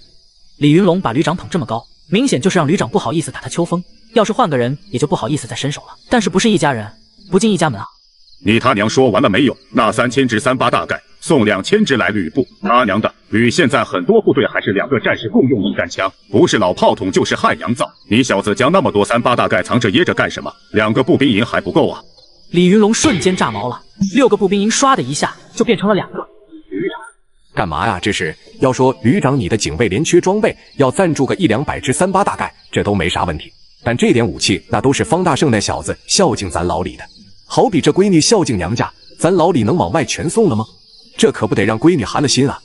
你要这么说，老子还真要和你好好说道说道。李云龙还在这乐呢，不知道这套说辞直接正中旅长下怀。方大圣的加强营现在规制是越来越大了，放在你们独立团下面不合适。这样吧，以后这方大圣的加强营就由我们旅部直辖吧，顺便将方大圣加强营升为加强团。以后这小子有什么用不着的装备，是不是就得往我旅部送？李云龙，你说是不是这个道理？旅长此一言出，直接就将李云龙给干懵了。他娘的，还能这么玩？旅长，你这之前可是答应的好好的，肯定会让方大圣的加强营待在我独立团的。旅长，你这要是出尔反尔，以后还怎么带兵打仗？真是官大一级呀！抢走几个金蛋也就算了，现在连金鸡都要，过分了。呸！答应过，我答应过你吗？我怎么不记得了？你有证人吗？谁能给你小子证明？没人证明的话，老子可不认。这招实在是狠，直接把李云龙干沉默了。被坑了，奶奶个腿的！旅长，这哪能忘啊？当时就咱俩一边吃着花生米一边喝酒，当时还让咱老李多喝点酒啊！旅长，你再好好想想。旅长，想不起来了。李云龙，是就是这么个事。现在你小子就2条路，要么送2000支38大盖来旅部，要么我就把方大圣晋升编制为加强团，归属旅部直辖。李云龙彻底傻眼了，他以为自己不要脸的程度已经是天下罕见，结果在旅长这里也是大巫见小巫啊！旅长啊，你啥也别说了，咱老李也算是听出来了，想要打劫就明说嘛，还整这些借口让咱老李心生幻想。这一次咱老李认了，谁让你是旅长，我是团长呢，还跟老子扯这些犊子？等咱老李哪天当了师长再说。你小子别不知好歹，我不找借口，你能把装备交出来吗？你小子现在真他娘的像那些土财主，就这3瓜2枣的，还在那唧唧歪歪的。3瓜2枣，旅长，你要说这是3瓜2枣的话，咱老李可就有话说了。这样吧，旅长，我给你拉一车红枣过去，抵了这2000支38大盖怎么样？行了，李云龙，知道你牺牲巨大，回头我请你喝酒，喝好酒。旅长倒是嘻嘻哈哈的，只留李云龙一脸惆怅。娘的，下次得和方大胜这小子通通气了，以后就他娘的办一送，也别开什么汽车了，搞个马车驴车，悄悄的送过来，不就完事了吗？还有一件事，晋绥军那边派了人过来观摩学习，领头的你应该认识，叫楚云飞。是他。八路军总部遇袭，他身为营长却不去支援，反而往鬼子指挥部进攻，这招围点打援，真的能赢吗？小本军，我们的侦察机最后来报，发现八路军总部就在大峡湾。你上次偷袭没有成功，反倒损失怪惨重，应该感到耻辱。这次我再给你一次机会。司令官，我这次必定血耻。帝国这次启动1号计划，预计派遣2个旅团的兵力重创八路军总部。我将与200名帝国高级军官前来观摩作战。这次你做总指挥，别让我失望。要是在这次行动里丢了我的脸，你就准备好切腹自尽吧。将军。整个旅团听我号令，留下3个连队保护虎亭临时作战总部，其余连队全军出动，佯攻八路总部的东侧，正面投注敌人，等待敌人转移主力兵力到东侧。我将率领特种部队从侧后方突袭，到时候长官只需要坐在这里，等候我们特种部队的捷报。那我们就在此静候山本军的加衣。将军。1万多装备精良的鬼子就这样浩浩汤汤从虎亭赶去了大峡湾东部，只是这么大规模的行军计划，还是引起了方大胜的注意。大帅，如你所料，维持会会长还是改口了，让我们明早过去取白面。终于上钩了。方大胜早知维持会长与鬼子有勾结，这方圆百里的除了鬼子，没人有这么多白面。可是大帅，据我所知，鬼子在这附近只有一个虎亭据点，才300鬼子，何必如此大费周章呢？你有所不知，前几天探子回报，虎亭附近出现大量增兵，估摸着得有1个旅朝大峡湾去了，在虎亭还留了部分兵力，估计是临时指挥部。总部有难。或许吧，但有点不对劲。方大胜派了人跟踪鬼子行军大部队，结果鬼子中途兵分2路，一路人多往东侧去了，一路人少跟丢了。还是先通知总部注意防守吧。也是。386旅独立团加强营发来电报，让我们注意东侧，提防鬼子偷袭。方大胜这小子又在搞什么幺蛾子？传令让东边的盯紧点，别出纰漏。还没过多久，总部果然遇袭，鬼子第4旅团上万人蜂拥而至。不好，大帅，大峡湾部遇袭，总部遇袭，我们岂能坐视不管？全员出击，赶赴虎亭。大帅，这总部遇袭，我们应该去大峡湾，怎么反而要去虎亭？难道是？总部那边几万人的战场，我们这1000多点人赶过去也没用。现在这招叫围魏救赵，不过这次飞行中队就先不用出动了。大帅，我们虽然只有2架战斗机，但还可以在机翼外放炸药包，每侧50公斤，2架能背负200公斤，直接飞到鬼子上方，直接空投，肯定能打鬼子一个措手不及。我们现在也不缺这点火力。等下，我有计划了。方大胜等人火速赶至虎亭据点附近，出于谨慎考虑，先派了周卫国等人前去探探虚实。大帅，我们蹲了1晚上，终于有一个意外发现，这次来虎亭增援的鬼子里有200多人穿着皮鞋。一般鬼子兵穿胶鞋，皮鞋得要高级官员才能穿得起，小小的虎亭据点居然汇聚了200余名高级军官。鬼子这次出动的人马加起来总共有16000余人，还看不出他们接下来的动向。很简单，鬼子既然袭击我军的总部，那我们就袭击鬼子的总部，以牙还牙。我军总部早已布防，定能抗住鬼子的进攻，但鬼子总遇袭，他们就只能回撤了。王承柱，全面炮轰虎亭据点。是，大帅。同时密电总部，袭击总部东侧的鬼子是佯攻，很快就会撤离，让总部务必拖住。到时候鬼子的主要兵力就只能应付总部的死咬，我们才有足够的时间撤离。全员出击。是，大帅。86旅独立团又来报，参谋长说了方大胜的预测和请求，老总疑惑了，这方大胜还真神了，隔这么远还能知道鬼子动向。不过这次鬼子突袭，还真让方大胜那小子给猜对了，这一次就听他的吧。为我们即将到来的胜利干杯！虎亭据点5公里外，炮兵阵地石门斯柯达炮部署就位。炮兵听令，各就各位，10发炮弹齐发，开炮！石门斯柯达炮弹齐齐发射，准确命中。轰的虎亭据点内，一众高官热情。8个压路，怎么回事？明明是我们在偷袭八路军，怎么我们还被偷袭了？山本是怎么指挥的？司令官，要不要护送各位长官撤离？ 1个连队护送长官撤离，剩下2个连队分地死守。轰炸模糊，如火如荼。鬼子前线会议会已经死伤惨重，只是那200名高级军官被重重保护着，即将撤离。方大圣一众人只能看着干瞪着。奶奶的，鬼子头领要跑了！大龙，你带领全员冲锋。遵命。朱老，烈、山下、各营、连全部进军，外围的鬼子反抗，想给撤离的长官争取时间。眼看那伙日本军官都快没影了，一阵熟悉的嗡鸣声突然响起，2架战斗机的飞影像死神掠过。是我们的飞机。顷刻便是虎亭后方，200公斤炸药的威力让前线的士兵都被余波一炸。炸得好，这群狗日的鬼子兵全去见天皇。战斗机的威力直接碾压，撤离的高级官员里只有小种一男司令官一系，侥幸从战斗机的轰炸与扫射中活了下来。都是山本这个蠢货，什么破计划，害得老子命快丢了，一定要切腹！现在命令所有部队放弃一切目标，赶紧过来支援虎亭据点，我们先撤离。好，司令官阁下。本来正在总部的鬼子全部掉头回虎亭据点，32连鬼子正在和大部部队鏖战，想要抽身，本非易事。不知为何，这伙八路还死咬着他们不放。总部遇袭，该死的山本一木！司令官阁下让我们在1小时内必须赶到虎亭据点支援。现在八路军死咬这么厉害，命令第1、第2连队3000余人留下来断后。这一招撤退断尾，直接折损3000余鬼子，装备无数。报告大帅，虎亭的鬼子全部歼灭。很好，但鬼子主力部队很快会驰援虎亭，全军听令，20分钟内将战场打扫干净，迅速撤离。听说上次送给团长的3000直升8大盖，给旅长也糊了2000只过去。团长还特地交代我下一次送装备去的时候，一定要挑晚上去，别用卡车装。哈哈，把战场上面所有的武器都收了，都送给团部去。是，大帅，看样子我得晚上跑腿了。而等鬼子驰援部队赶到虎亭据点时，现场只剩下一片废墟和满地鬼子尸首。八个牙路，这一切都是山本一木那个蠢货的错误。司令部命令让我们回援虎亭据点的意义在哪里？难道为了给他们收尸吗？为了加速支援，我倒送了2个中队去断后。爸爸，现在连副部职陈将军阁下都被他坑死了。鼻青脸肿的参谋小野收到鬼子第4混成旅团电报，心里好慌张。在这位司令官阁下身边当参谋，真他娘的倒了8辈子血霉。小野，你在做什么？是不是有什么最新战报？好，收到情报，报告司令官阁下。根据第4混成旅团之32连队、第9混成旅团旅团部报告，虎亭据点已经被全部摧毁。他们抵达之时，地火士兵无一活口，战地弯魔团自副部直陈少将以下全部玉碎，现场不曾发现敌军踪影。我不是故意的，我特么的也不想这样，但是我没办法。大哥。好，司令官阁下请息怒。这是第9混成旅团旅团长和第32连队连队长致言词。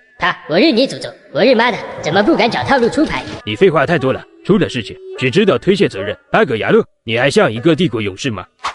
鬼子司令官打顺手了，又来了一巴掌，打得可真解气。参谋小野现在早就被打懵了。这也行，你要是想打我发泄就直说，特么的找这么多借口做什么？好，司令官阁下说的对。电令山本一木，让他火速归来，必须归来，10万火急。司令官阁下，之前虎亭据点遭遇突袭的时候，已经电令过一次山本大佐了。山本大佐的意思是，他的特工队需要继续深入，寻找敌军之大下湾总部，对敌军之大下湾总部进行全面毁灭性打击。山本大佐说，他的斩首计划很快就要成功了。八卦，让他们特工队全面行动，是表演给战地观摩团看的。现在连战地观摩团都被摧毁了，他秀的再好看，给谁看？告诉山本一木，不要忘记当初的承诺。战地观摩团和第4旅团第31连队全军覆没。战斗发起之前，他信誓旦旦的和我说绝无失败可能，否则切腹以谢天皇，也是时候应该践行诺言了。山本军一直以来可是都深得司令官阁下之青睐，现在也如此这般翻脸无情了，太狠了。好，司令官阁下英明，属下这就去发电报。电报瞬间下达给正在攀山越岭的鬼子特工队队长山本。山本眺望着眼前的悬崖峭壁，心头一片狂热。只需要从这个悬崖峭壁上攀爬过去，就能直接进入敌人的大峡湾总部了。斩首计划即将成功。报告队长，小种中将电令你立即停止行动。战地观摩团和第4混成旅团在虎亭据点遭遇夏国围攻，现已全军覆没。副部职陈少将和200位战地观摩团高级军官全体玉碎。按照先前之约定，请山本军切腹以谢天皇。帝国不需要一个纯主式的特种作战鼻祖和创始人。八卦，他们是蠢猪，为什么非要将责任推卸到我身上来？一个连队外加200个高级军官，连个小小的虎亭据点都守不住，他们才是真正的蠢猪，耻辱，帝国的耻辱。八卦，哈伊队长，我们现在应该怎么做？事已至此，我们要不然切腹吧。八卦，你以为我贪生怕死吗？帝国大业未成，我山本一幕何甘贪死？所以为了让帝国不遭受严重损失，我还是放弃自裁切腹的想法。虽然我很想切腹以谢天皇，这样我可以一了百了，但是作为帝国的勇士，我更不应该如此懦弱的选择切腹。我们应该拿起战斗的勇气出来。牛皮，学到了，论武池的最高境界。队长，那我们现在应该前往什么地方？还要继续进攻大峡湾吗？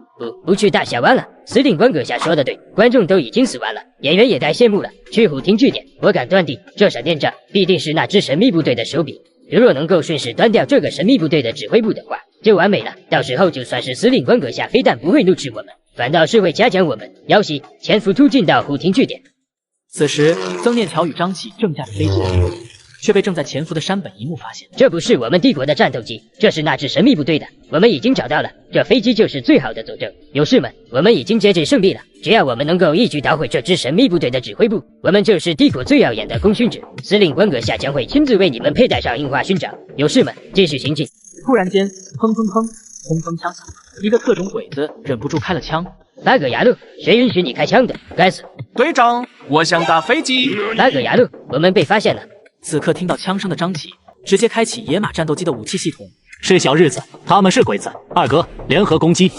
飞行中队中队长张启的反应速度很快，旋即直接开启了野马战斗机的机枪扫射，8支机枪开启了疯狂射击之旅。鬼子耗费重金打造的各种鬼子，此刻一个个的瘫倒在血泊中。八卦，快撤退，快跑！方大胜这次足足拿下了小日本200名高级军官，不知道系统会爆出啥新飞机。恭喜宿主及属下成功诛杀战地观摩团上尉以上军官，爆装奖励88毫米高射炮、真入88容克轰炸机2、38T 轻型坦克10。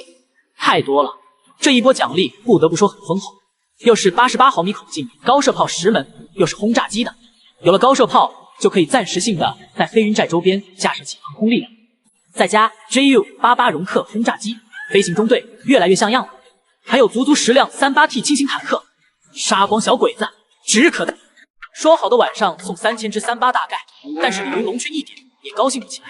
千算万算，不如天算。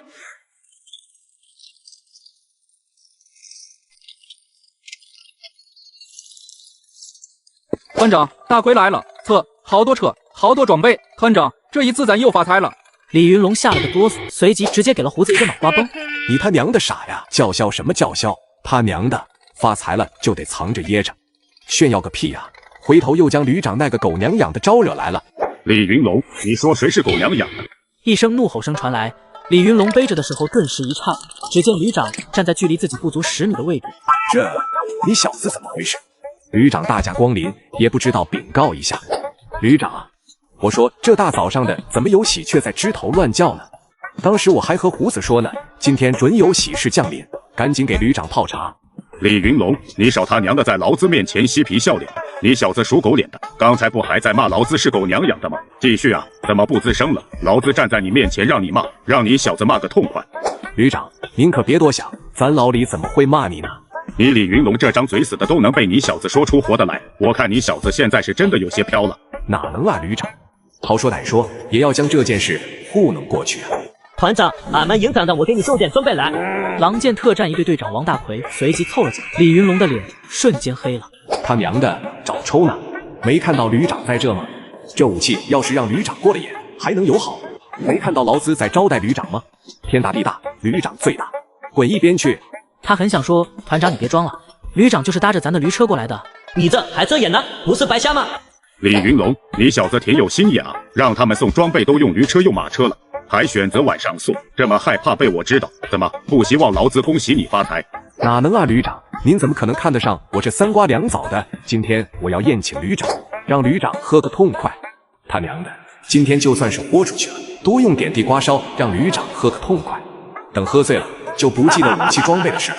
李云龙，这什么急啊？方大圣特地派人给你小子送来一批武器装备，你不得点点数，叫大奎是吧？来，给你们李云龙团长说道，这一次都带来了啥？李云龙能怎么办？一直陪笑啊，今天又要割肉了。这旅长绝对是咱老李这辈子的克星了，这8字饭客。团长，其实旅长是跟着我们运输队一起过来的，也是凑巧了，刚好遇到旅长了。王大奎连忙道，言外之意就是团长你也别想着躲藏了，意义不大。是吗？那还真是运气了，你们这一天天的也不注意安全，像运输装备这种事，就他娘的不能晚上干，知道吗？万一遇到个土匪啥的，你们不是白瞎了吗？那团长，我能报告装备情况了吗？送完了我还得回去复命呢。你小子说吧。李云龙别过脸去，只能认命了。是团长，这一次我们加强营送来的装备有38大概约2300支，王八盒子手枪约130支，Y把子机枪约57挺，920重机10挺，相挂手雷约1100颗，各式子弹约10万枚。哦，还有50箱盘尼西林。王大奎一溜烟全给说完了。如果说前面那2000多支38大盖、几十挺歪把子让李云龙疯狂心动的话，那这最后的50箱盘尼西林直接让旅长激动了。盘尼西林真的是盘尼西林，还是50箱？这盘尼西林本质上就是消炎药，每一场仗打下来，受伤的战士不知多少。这不是50箱盘尼西林，而是成百上千战士们的鲜活生命。旅长，是盘尼西林，这是我们营长特地交代运送过来的，是我们从小鬼子那里缴获的。好的很，回去替我和你们营长说一声，就说我谢谢他了。哎，好的，旅长。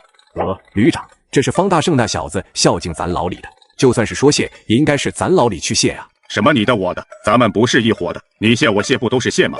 你那点小心思老子知道，这一次所有的武器我就不要了。你小子要组建机枪营，就好好组建；想要扩编几个步兵营，就扩编几个步兵营。今天没吃错药吧？不准备打咱老李的秋风了。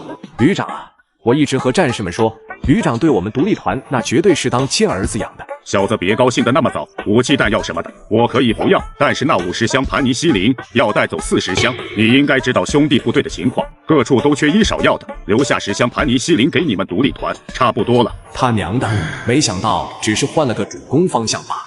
旅长，其他部队缺药，我们独立团更缺啊！知道这盘尼西林对于受伤的战士而言，那比千年老山参还管用。50箱盘尼西林，你拿走一半，给咱独立团留一半吧。李云龙，刚夸你2句，又开始皮实了是不是？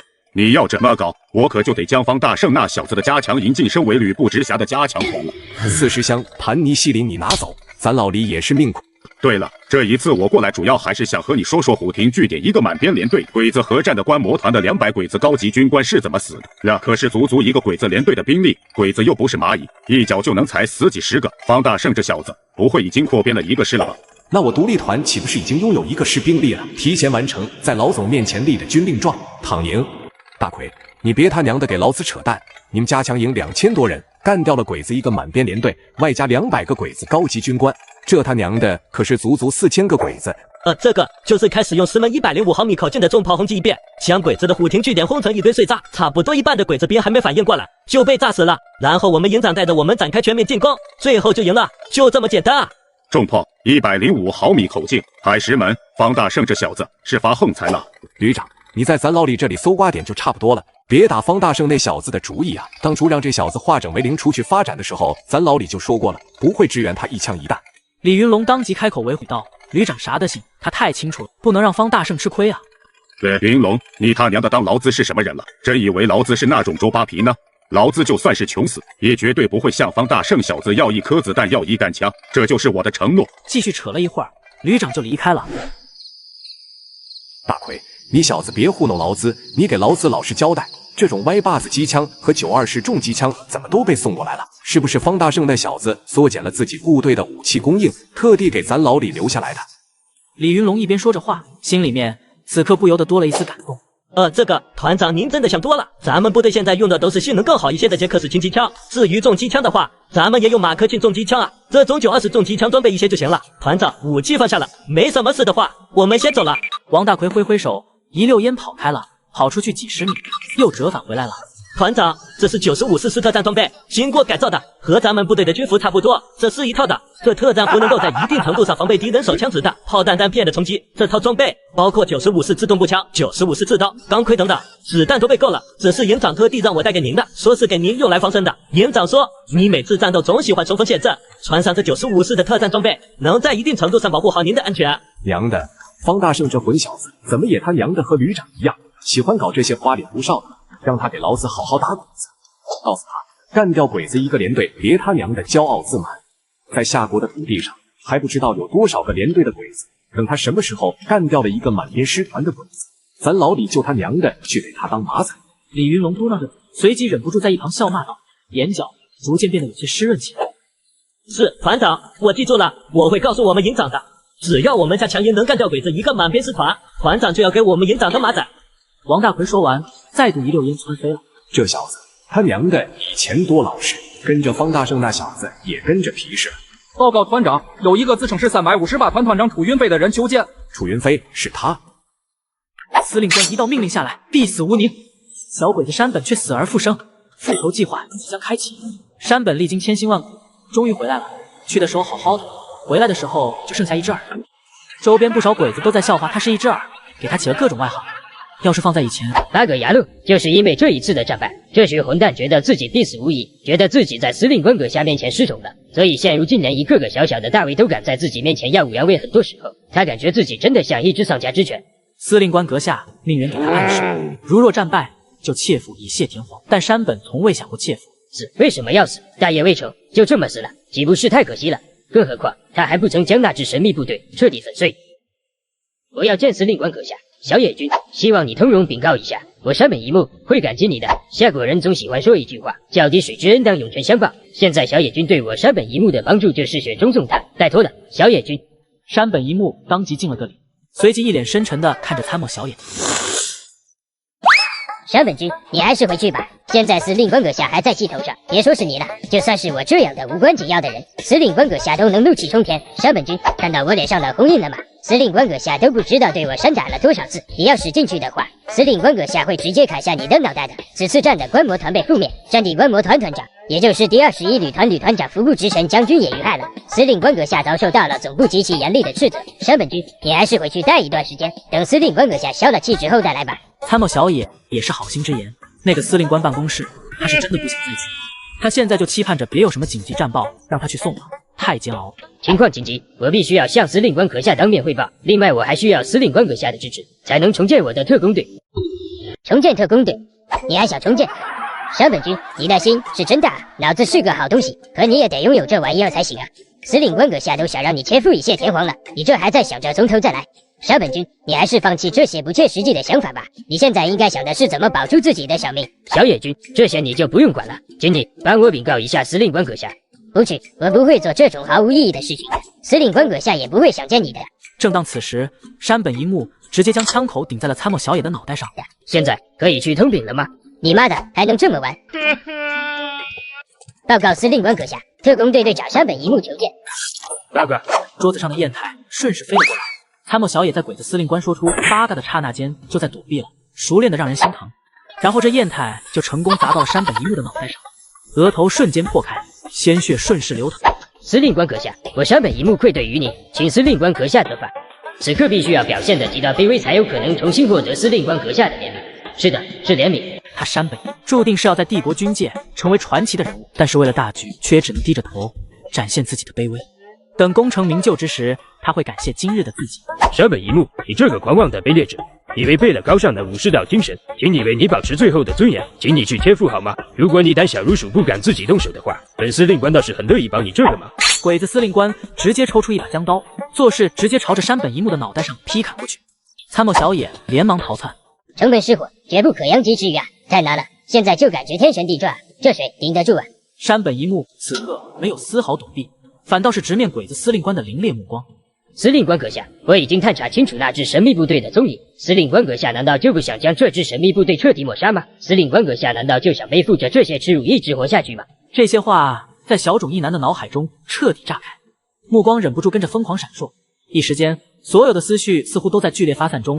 我希望你能给我一个满意的答复，否则我不介意让你感受一下被坦克碾碎的滋味。司令官阁下，这一次我选择放弃敌军的大下湾总部。根据战场上留下的蛛丝马迹，在即将要靠近敌军大本营的时候，被他们的战斗机发现了。战斗机用机载机枪对我们特工队进行无差别扫射。司令官阁下，我敢断定，这支神秘部队也有一支像我们这样的特工队，机枪疯狂扫射，我们损失惨重。司令官阁下，这一次出意外，非战之罪，非战之罪啊！真的不是我们特工队的原因，请您明察，实在是我们的运气太差了。如若我们不曾被敌人的战斗机发现，我现在应该已经带着我的特工队将这支神秘部队的总部彻底歼灭了。所以，你的特工队现在还有多少人？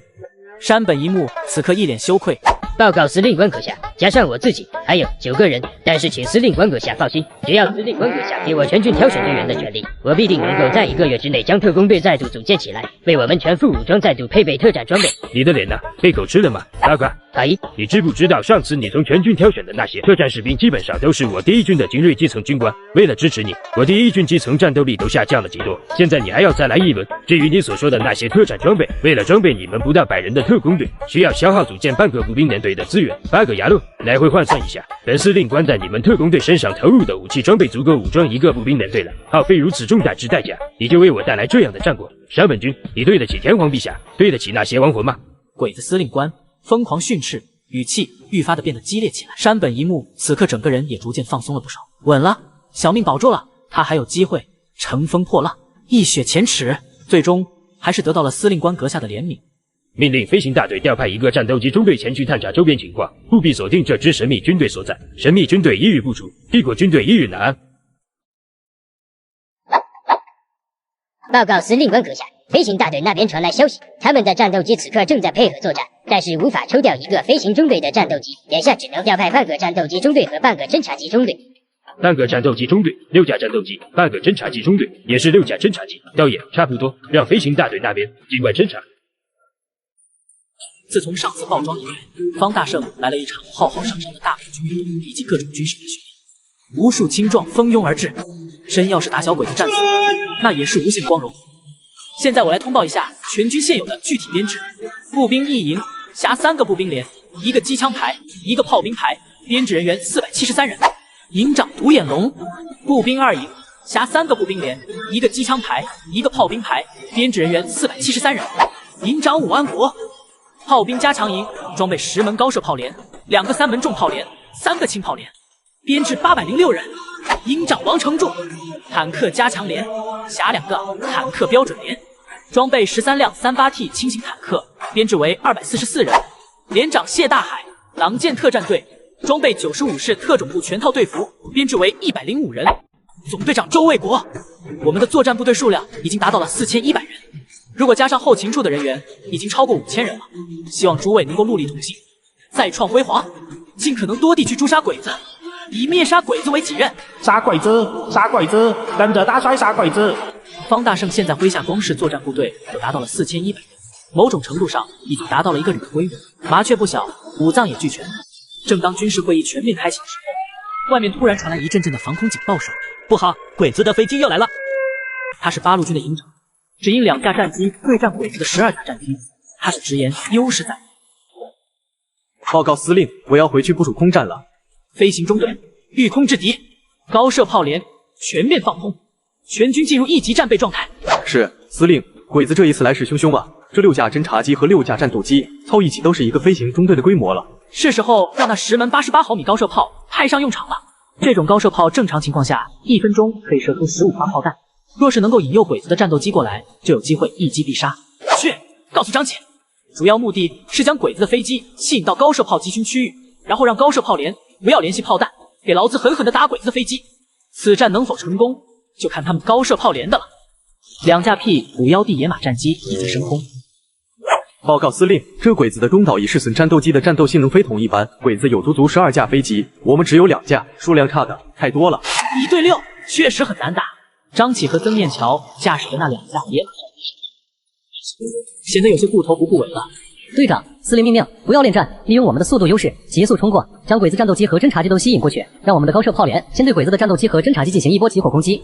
我知道，等我将鬼子的战机吸引到高射炮集火范围中的时候，你从侧翼配合高射炮疯狂打击鬼子的飞机。队长，太危险了，我是你的僚机，这种吸引火力的事情应该我去干。二哥，我是队长，听总指令，否则军法从事。是，遵命。鬼子的5架战斗机和4架侦察机追击上，野马战斗机稳步进展，飞烟滚滚。张启中队长仍坚持飞越了高射炮集群区域。鬼子飞机逼近了，兄弟们，给我们瞄准了打，狠狠地揍这些小鬼子。报告司令，高射炮连正在猛轰。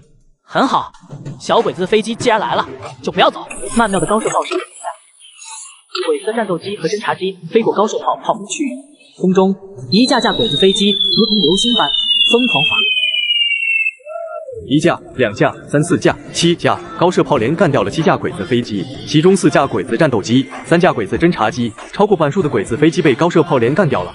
可是这局势仍旧不容乐观，现在只剩曾念桥驾驶的野马战斗机，1打4，有些够呛。将 JU-88容克轰炸机给我准备好，我要驾驶这轰炸机进行空战。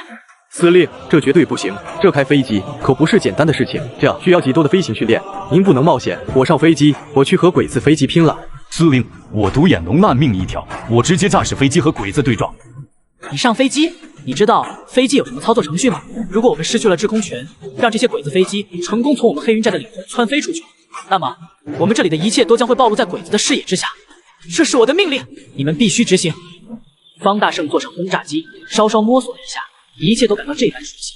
必须要干掉这架战斗机，否则太耻辱了。被击落了5架战斗机、3架侦察机，居然无一收获。爸爸，是拿的，带着重样的战绩回去，我们通通都要切腹以谢天皇陛下。情报我们那群蠢猪只说了这支神秘部队有战斗机，但是从未说过他们还有高射炮。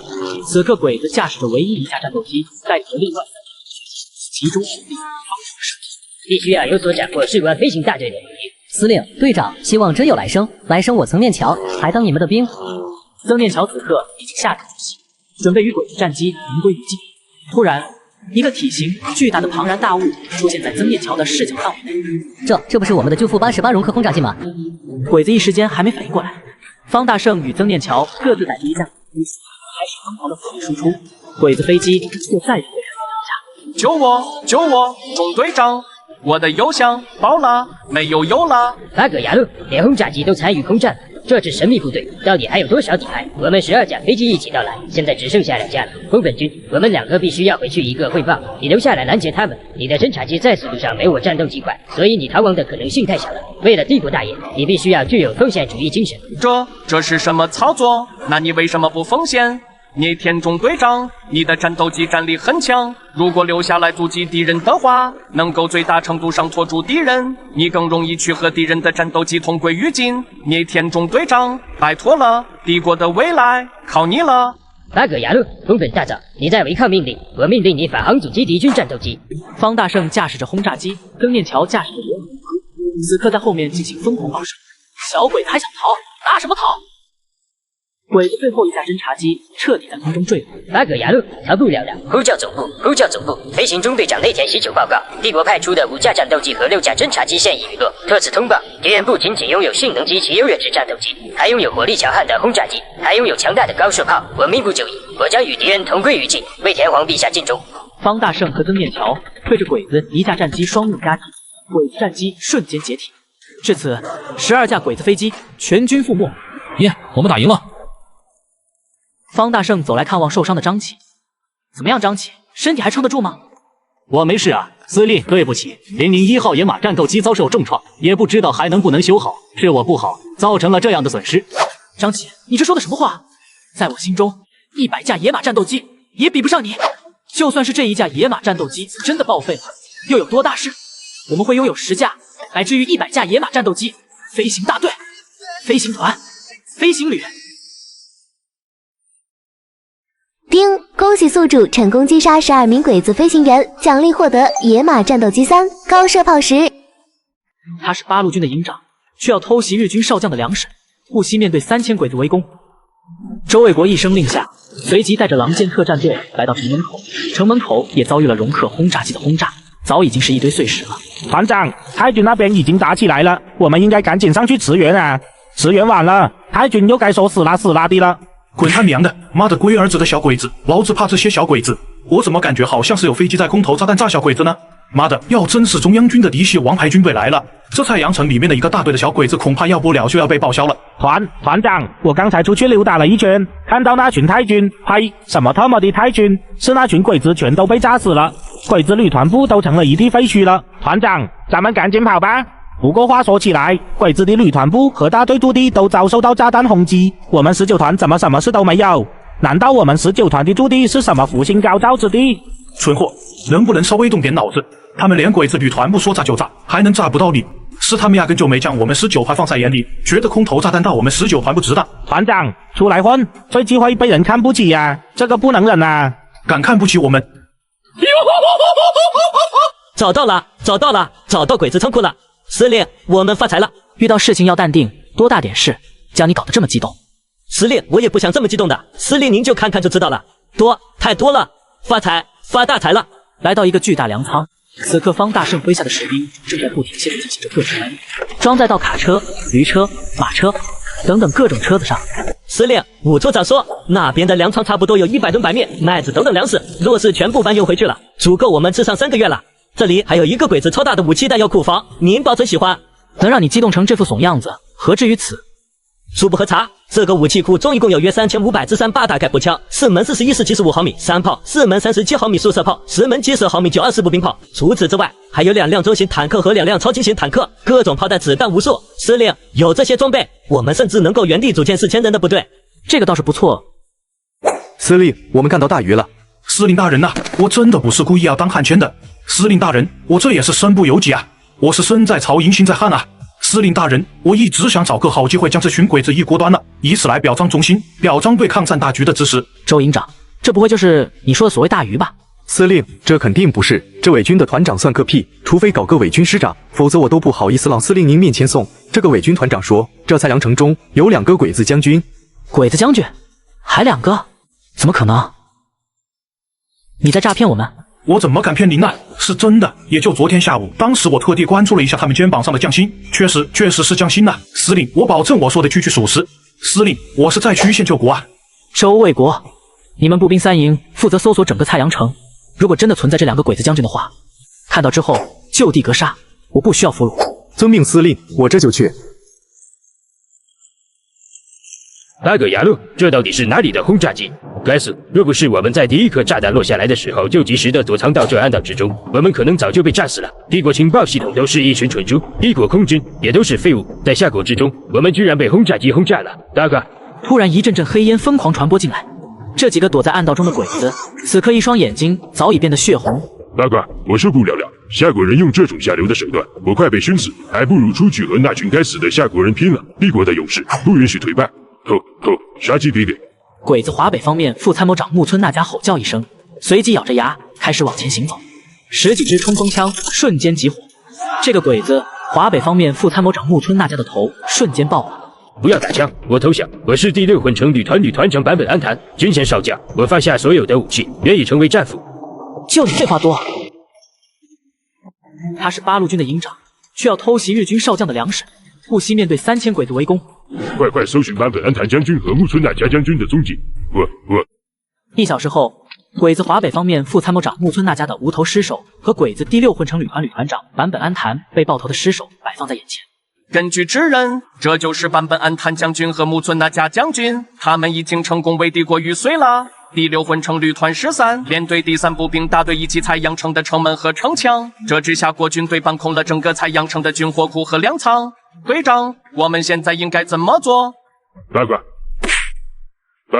你问我问谁？通过天了，八哥牙路上报太原司令部，2位将军玉碎于蔡阳城，已经不是我们能够管控的了。这天怕是要变了，将这里所有的一切都上报，不得有任何遗漏。黑云寨内此刻储存的枪支、子弹、火炮、炮弹、炸弹等，足以将一个鬼子师团从头到尾轰一遍。司令，仓库又不够用了。这次运输过来太多的粮食了，很多只能露天存放啊。后勤处虽然也在加班加点的盖库房了，但还是不够用。司令，这都是我的错，是我没有提前安排好。为了早点运输武器到仓库，我在瓜子二手车上买了台特斯拉，才花了9万9。瓜子每台车都有官方检测，免费提供保险理赔记录，车况一目了然。电车还有电池回购保障，买二手车瓜子有保障。八个牙路，12架帝国飞机全部覆灭的事情尚且余波未了，现在又开始折腾这些事情了，闹哪样？到底要闹哪样？上次去汇报的时候，有山本一木这个倒霉蛋在前面给我顶住司令官阁下的怒火，所以我才能安然无事。这一次怎么办？感觉司令官阁下现在越来越暴躁了，现如今越来越像一个疯子了。最近就没有任何一个好消息。八个牙路，我应该早下决心，直接辞职的。若是我能早一点离开这个鬼地方的话，也不会这般受制于人。这个情报更劲爆，我可以预测到司令官阁下知道这个消息之后那狰狞的面孔。他狰狞没事，可是倒霉的是我啊！现在他已经不局限于砸东西了。他喜欢拔出枪刀，随意挥舞，这么下去可不行。但是这个来自于蔡阳城的消息太重大了，不允许他再拖下去。严务军机，军法处置。相比于被枪毙，小野觉得被司令官阁下暴打一顿也没有什么大不了的。至少司令官阁下直接用江刀砍掉他头颅的概率不是很大，他还能继续苟。报告司令官阁下，蔡阳城已经恢复通信。司令官阁下，这是蔡阳城方面传来的战报。蔡阳城今晨遭受到2架神秘轰炸机的剧烈炮轰，驻扎在蔡阳城的第6混成旅团旅团部、第6混成旅团13连队第3大队全体全部已碎。蔡阳城内上百吨军粮被搬运一空，刚刚调派到蔡阳城军火库的一个连队装备也被抢走一空。刚刚上任的鬼子第6混成旅团长坂本安堂和送他上任的鬼子华北方面副参谋长木村那将被残忍杀害。大哥亚路，轰炸机，神秘轰炸机，难道又是那支所谓的神秘部队的？这已经是多少次了？